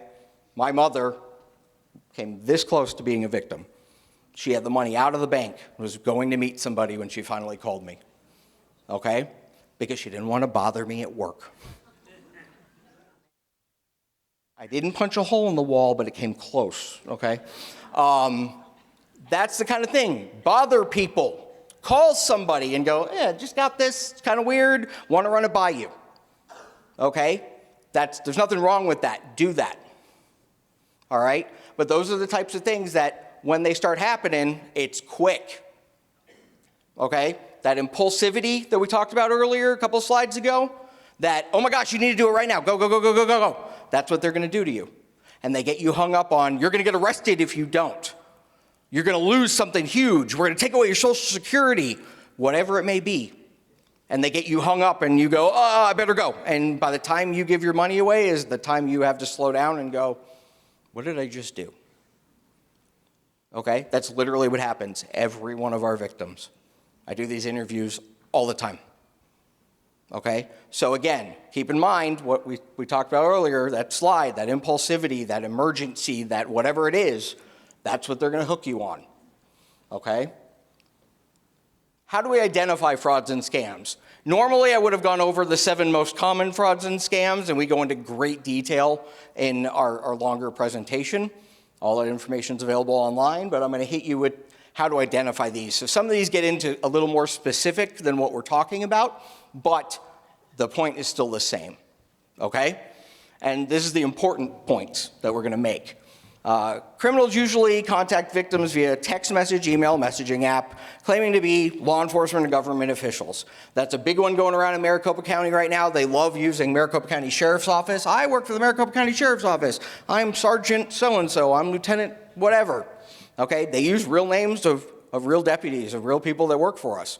They use names of people that have been killed in the line of duty because it's online. It's an easy answer. They can get it. And they go, oh, I'm so-and-so, all right? And they tell you, oh, you missed jury duty. Well, let me give you a quick overview of jury duty. Missing jury duty is a civil action. If you miss jury duty, you cannot be arrested for it. It's not a criminal act, it's a civil act, okay? At most, what will happen is you will get a letter in the mail, just like you did when you first got the jury duty letter, if you got one, and it says, hey, you didn't show up. Please show up this time. Here's a little secret. You can miss up to 3 times before they get mad at you. Okay? You didn't hear that from me, though. But, all right, again, your generation are the people that are home to get the mail and go to jury duty. Okay? So that's why you're targeted. And with all of the crap you get in the mail, could you have possibly missed that one envelope? Yeah. And you go, oh, did I miss it? Oh my gosh, maybe I did. Okay? And that gets you nervous. And they go, well, you can pay a fine or we got a warrant for your arrest. We're going to come get you. And I'm going to assume the majority of you in here are not convicted felons. There's a couple of you I kind of but I'm not allowed to profile, sorry.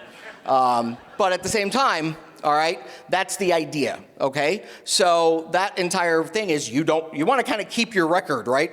You've done it for this long. I want to stay clean and stay out of jail. So you kind of go, oh, maybe I did. Well, what do I need to do to not get arrested? Oh, well, you just pay with gift cards, wire transfers, cryptocurrency, or we'll send somebody to come get your stuff, okay? Let me tell you real quick. I love you guys. You're not special, okay? We do not call you if you have a warrant for your arrest. I don't know what you see on television, but when I worked with our SWAT team, we didn't call the day before and go, are you going to be home at 5 a.m. when you kick your door in? Okay, because I want to make sure you're going to be there when we show up. We don't give you the warning. We just show up and kick your door in, okay? So anyone calling and saying, oh, we work for the sheriff's office, we want to verify this with you, is not true, all right? There are 4.7 million people living in Maricopa County right now. Last count we had were 50,000 plus active warrants. I will let you take that into consideration when you think of the number of people we have working for us, that we were just sitting around calling all of those people to tell them they have warrants. We've got better things to do, okay? So that's not happening, never will, from any law enforcement agency. So if you get a call like that, it's fake. Very simply put, okay?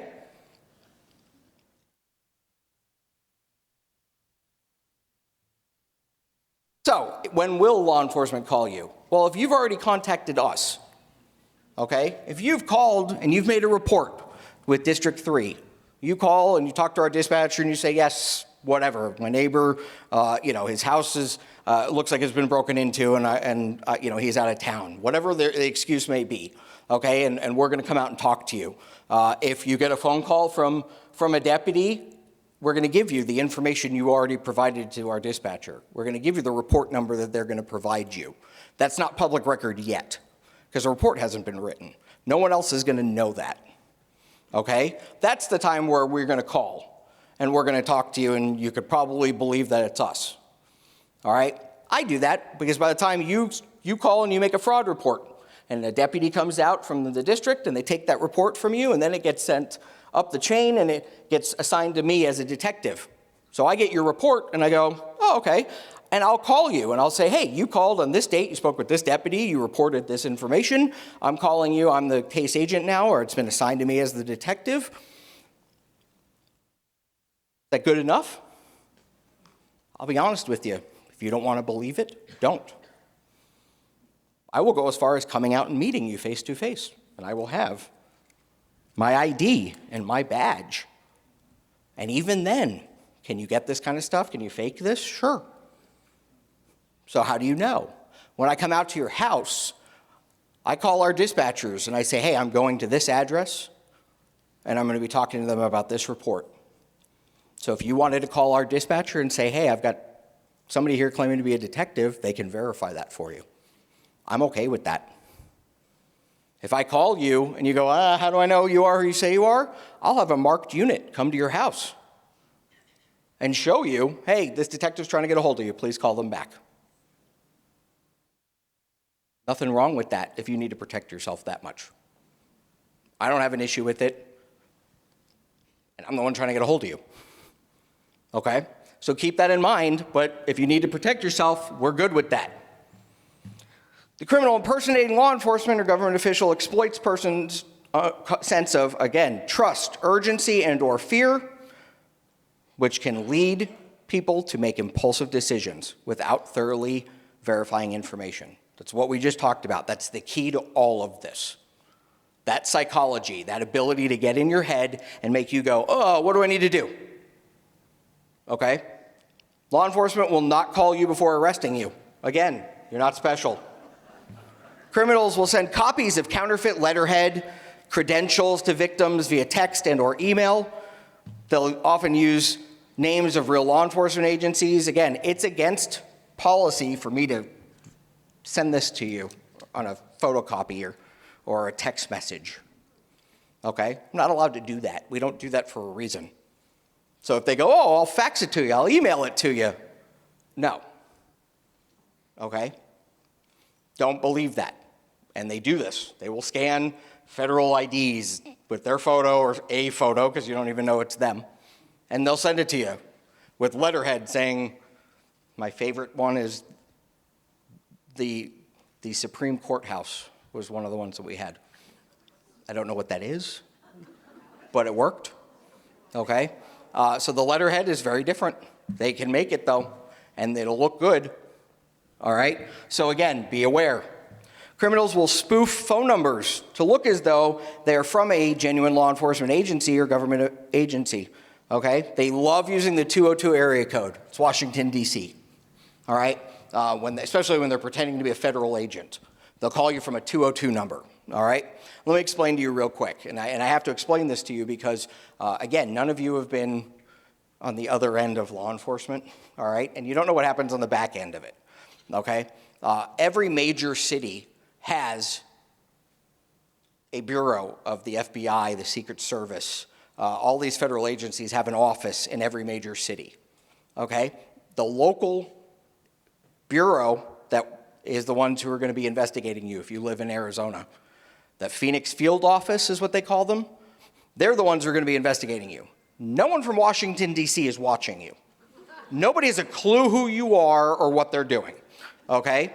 If you're going to be contacted by somebody, it's going to be from someone locally. So when they call and they say, oh, I'm with the FBI, and they're calling from Washington, D.C., that's not how it works, okay? If D.C. had to go through every city and make phone calls, again, they don't have the manpower to do that, all right?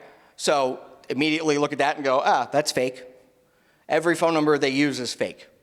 That's what they do. It's very simple to do, okay?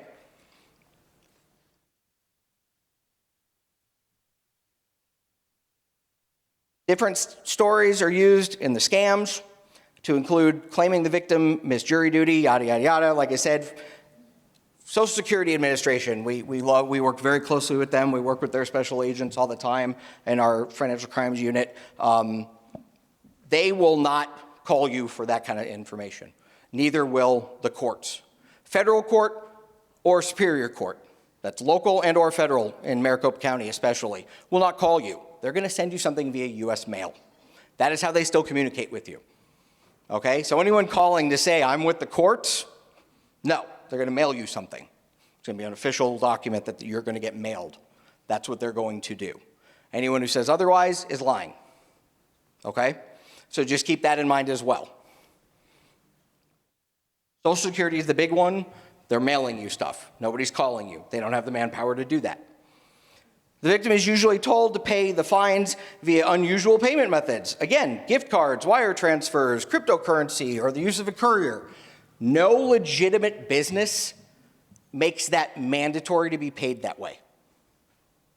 Anywhere.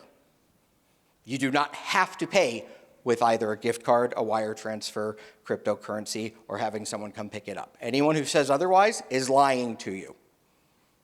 Okay? Very simply put. Criminals will often use poor grammar and have emails and text messages with spelling and grammatical errors.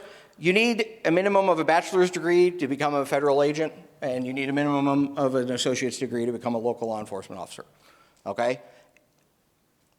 And yes, I've read some reports where it's pushing it, let me tell you. But, all right, I'm not blaming everybody for that, but at the same time, when it comes to texting especially, trust me, this generation's got it down. So no one's going to be making that many errors, okay? People who don't speak the language well enough, and even then, it's iffy, but what these are computers doing all of this kind of stuff. So it's not, and they stink. It's very obvious it's coming from a computer because they're not good at grammar, okay? Any English teachers in here? Okay. Good at grammar, did I say that right? Or should it be they don't speak grammar, you don't use grammar well? All right, we'll talk later. Okay, so anyway. Exactly, see? So requests for personal information. Criminals may ask your date of birth, bank account number, credit card, or social security number. They may also ask for your password or PIN. No legitimate business will ever ask for your personal information over the phone and out of the blue. okay? Very simply put, what is the one thing when you get that call from your doctor's office? What do they always ask for? What's your name and date of birth? You called me. Well, we need to verify it's you. Okay. Click. That's what I do, and I'll tell you why. Okay? Because I can't trust the phone number coming in. I don't know who is on the other end anymore. You can make a phone number look good. You can make the voice sound like somebody I know. I don't know who's on the other end. The easiest answer I can give, and this is that rude part, okay? I'm right in the middle of something. Let me call you back. Hang up. Now you, 10 seconds later, look at your phone, go to your doctor's office, and call the number back. Hey, this is Mark DeBona. Did you just call me? Oh, yeah, we did. Okay. Now I'll tell you whatever you want to know. Because I know who I'm talking to. I called you. Okay? So if someone's calling me out of the blue, even if, unless it's just a quick, hey, we're just reminding you about your doctor's appointment next week, fine. But when you want information, I don't know who you are on the other end anymore. You can't trust it anymore. So what am I going to do? I'm going to verify it my own way by me calling them. Okay? That's the easiest answer I can give you. That way you're safe across the board. You know who you're calling. I don't know who's calling you. All right? Easiest thing you can do, and it's 10 seconds. Okay? Our biggest problem with all of these scams is we've given up safety for convenience. That is something we're horrible about. I want it now, and I want it quick, and I don't want to have to move to do it. Okay? I can have food brought to my house for every meal. I can have groceries brought to my house. I don't have to leave. What a great world we live in. Okay? But that's as easy as it gets, where if they're calling me, well, I'll call you back. It's 10 seconds. It's not a waste of time, but that convenience factor, most people just don't want to deal with. 10 seconds. It's nothing. Okay? Just keep that in mind. It's the safest way to deal with this.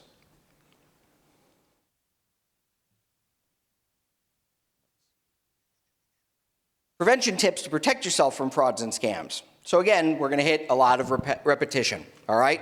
No law enforcement or government agency will ever call, email, or text you and ask you for money or payment for anything.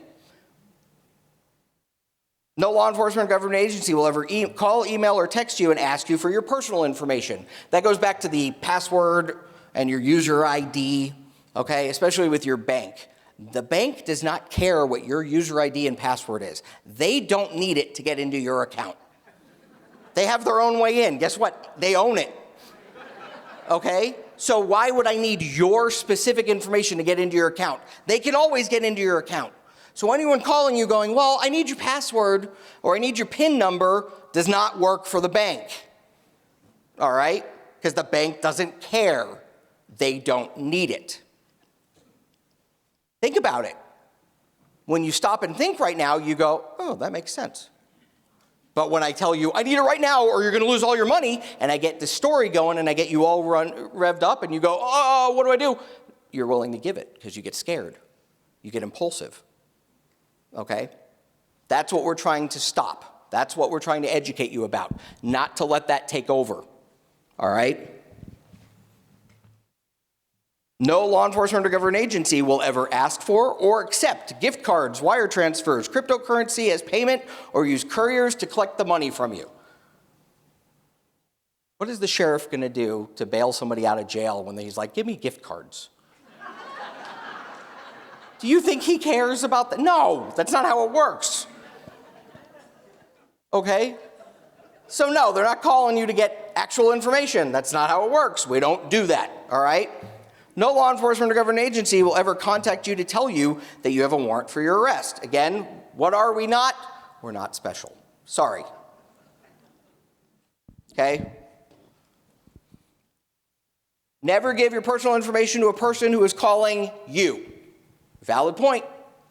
I don't know who you are anymore. If I call you, then I know who I'm calling. If you call me, I don't know who you are. I will then verify that. Okay? Do not give money to anyone you do not know, who you have not met in person, or you've only met online. As simple as it gets, okay? Do not respond to messages or emails from unknown numbers or email addresses. Block and delete unknown phone numbers, report unknown and email addresses as spam. All of your phones, I don't care if you've got a flip phone, you can block a phone number. All that does is just make it so that phone number doesn't make your phone ring anymore. It goes straight to voicemail. One thing 99.9% of the time scammers won't do is leave you a message. It's a waste of their time. They will move on to the next person if you don't answer the phone. Okay? The people that answer and start conversations with them is the issue that we're having. All right? So I've taught my mother all of this stuff, especially after she almost became a victim. And again, because she's a Sicilian woman from Brooklyn, the attitude comes out. So now when she gets a phone call, I know this is a scam. And she's going to explain to them why. Okay? So the issue becomes, very simply though, why don't we want you to do that? All right? I don't want you to do that because it gives them more time to get you to believe them. All right? Because if I give you a good enough answer to some of the questions you have, or how Mark told me this, but maybe he was wrong, then you stay on the phone and then you possibly have to start giving up something. Okay? Don't stay on the phone. Hang up the phone. Cut off the communication. That's it. That is the easiest way we can get around all of this, okay? Do not respond to messages or emails from unknown numbers or email addresses, all right? Don't click on the links that you're sent in a text message or even an email, okay? If somebody's sending you a link, especially in a text message, you don't know where that's going, all right? So if you get a link for your bank that says, hey, we need you to update your information. I just got one of these. I have Bank of America.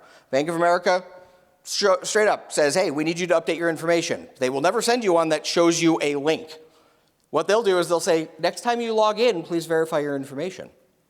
They're not going to give me a link to click on because it's going to go to a website that looks like Bank of America's website, but that's going to steal all of my information that I enter. Okay? So what I'm going to do is I'm going to not touch it, and I'm going to go to the website that I use all the time for Bank of America, and I'm going to use it that way, not through a link that's sent to me. Very important. Use the way you know. Phone numbers, same way. These scammers, these criminals love to use, oh, well, you know, hey, call this number and they'll verify who I am. All right? And I even told you to do that, right? But if I give you a phone number, don't call it. Never call a phone number that you're given, especially in one of these text messages or emails. Instead, look up the phone number online. You can go online and look up Maricopa County Sheriff's Office contact information, and it'll be there. That's the number you call.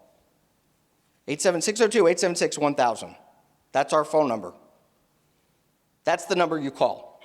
But don't call a number that's given because all you're going to do is talk to the scammer that's sitting next to the first one that called you.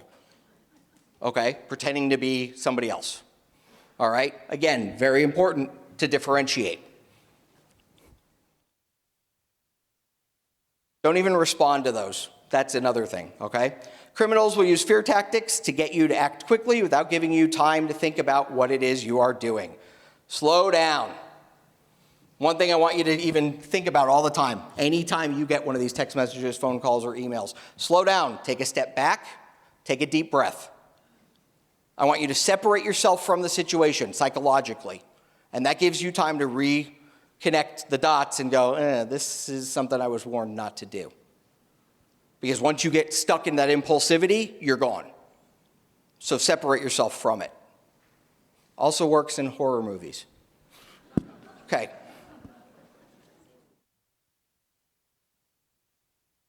Talk with your friends and family. We discussed that. Ask questions. Talk to people you trust and know. And say, yeah, what do you think of this? Okay? Criminals will often demand to stay on the phone with you. This is a big one that they're doing, especially when it comes to the go and get money. Anybody here work for banking industry? Ever? Okay, we got a couple people, all right. Banks are businesses, people. Okay? A bank there will never be a time a bank calls you and goes, you better get your money out of here. Okay? Very important. But that's what ends up happening in these scams. Oh, your account has been been hacked, someone is using it for illegal activity, and if you maintain your money there, what we're going to do is we're going to connect you to the, between racketeering, drug trafficking, whatever they come up with, whatever the excuse is. So if you get your money out now, we're going to send a Secret Service agent to come get your money. Okay? That's how these scams work. That's exactly what happens. What I'm telling you is a bank will never tell you to take your money out of the bank. Okay? That's what the FDIC is for. Your money is insured while it's there. Even if somebody actually did hack your account and start taking out your money, you get it right back. Okay? As soon as you walk out those 2 glass doors in the bank, you're on your own. Your money is no longer protected. You could literally get jumped in the parking lot, and they're not going to give you any of your money back. Okay? Your money is good in the bank. It's safe. It's insured. That's a safe place for it. Anyone telling you otherwise is lying.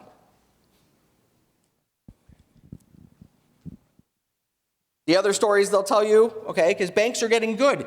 They're teaching their tellers what to tell, hey, you've never taken more than $100 out of your account for the last 20 years, and you show up and ask for $40,000.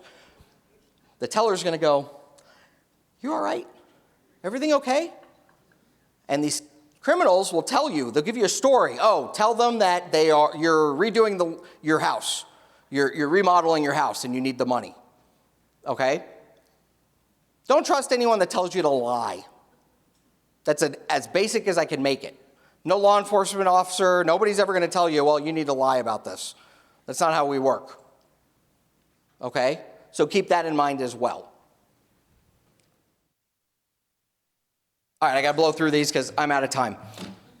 You can protect yourself from most scams by being suspicious of any unsolicited emails, text messages, phone calls, and/or social media. Check each website's URL to make sure it's legitimate and secure. The site from which you purchase items should have https://. If it does not have that S, it is not secure. Do not put your credit card information into that website. Very, very important. Never give or send any personal identifiable information, gift cards, wire transfers, or anything to anybody you don't know. All right? Let's just do it that way. It's as basic as I can make it. Make sure all your computer antivirus and security software and malware protections are up to date. Use reputable antivirus software and firewalls. I will bet, even some of you who are in the computer industry, can anyone here tell me what your antivirus looks like on your screen when it catches a virus? Nope. I don't have any hands, okay? That is your homework for tonight.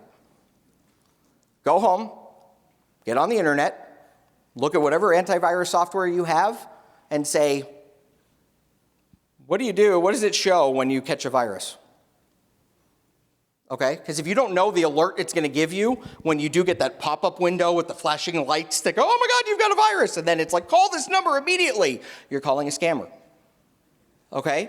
But if you know what to expect, you'll also be able to see the little X on the top right of that pop-up window, and you just click on that and go right back to whatever web page you're looking at. Okay? But I want you all to know. So if you Google your antivirus software and what it looks like for when you get a virus, then click on images, and it will actually show you a screen, and it'll show you what little thing pops up. Usually it's a small screen in the bottom right hand of your side of your corner of your monitor, and it'll say, virus blocked. And that's it, and then it goes away. It's doing its job. It's never going to alert you that you've been hacked because it wouldn't know if it couldn't catch it. So if you make sure it's up to date, it's not going to freak out. You're not going to get a virus if your virus software is up to date. And if you do, your virus software won't know you got it. You see what I'm leading to? Okay? So you're never going to get those pop-up windows. Those are all fake. And they lead directly to scammers. Make sure you secure your banking and credit accounts with strong passwords. That's very important. Never allow anyone else to access your online accounts. That's huge. Anyone who wants to, let me, give me this information, or hey, I'm going to send you go to this website, download this information, and it allows me to see your computer. Okay, they call that mirroring. I live in North Phoenix. My mother lives in Chandler. It's a 45-minute drive. It's a pain in the butt for me to have to drive 45 minutes to go there to something that I can fix on her computer in 2 minutes and then drive home. So yes, she can give me that access. Don't give it to anybody else. Okay? Anyone who tells you you need to download something, it's a scam. Never do it. Routinely check your credit card and bank account statements. Your generation is great at that. Okay? Kids today don't even know what a bank account is. All right? So here's your reminder. Do not give your money or personal information to people you do not know or have not met in person. Criminals deliberately create a sense of urgency and panic within your victims to convince them to act immediately. Slow down, step back, take a breath, and think. That is the key to this. No matter how the conversation starts, whether it's a phone call, a text message, or an email, if it ends with someone asking for, demanding, or advising you to withdraw your money from the bank, it's a scam. And I just screwed over all of your grandkids, but that's fine. Anyone asking you for money on the phone, in an email, or on a text message is a scam. Don't do it. It's as easy as I can make it for you. Okay? This is our website. www.mcso.org/frauds and scams. One word and is spelled out, okay?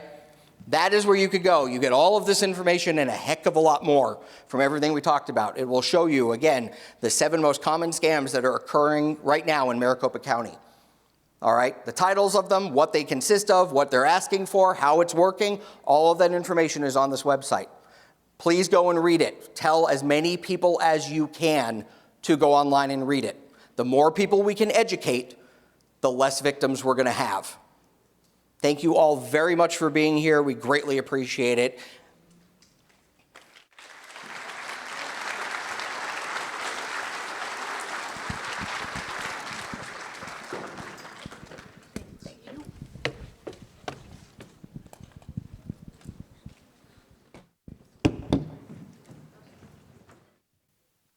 That was fantastic. We will send that out via our email system, and we'll also post some links on our website. A couple things, just one of the things I wanted to get a feel for in the community about, when Supervisor Lesko mentioned that we're talking about a door-to-door ordinance. How do you feel about that? Okay, that's what I thought, because we get a lot of complaints in our office. I want to thank all the speakers today. I did not mention my staff. My staff that serves you is phenomenal. SCHOA would not be what it is today without the staff that we have. So, hopefully you can stop by our table, meet a couple of them. Also, thank you to Alan, who videotaped all this. So we'll be sending that out. We'll have that on our website. They set up coffee for us. We didn't ask for that, but they did that. How sweet. They set up all the chairs. So thank you to the RCSC staff and personnel for getting us ready for this. Earlier, I mentioned the new resident orientation. I think on our slide, we said that it was on the 9th, but it's actually on the 7th. So if you show up on the 9th, you'll be 2 days late, right? So it's on the 7th. Be sure to visit the tables for any of your questions, and thank you guys so much for coming. I really appreciate it.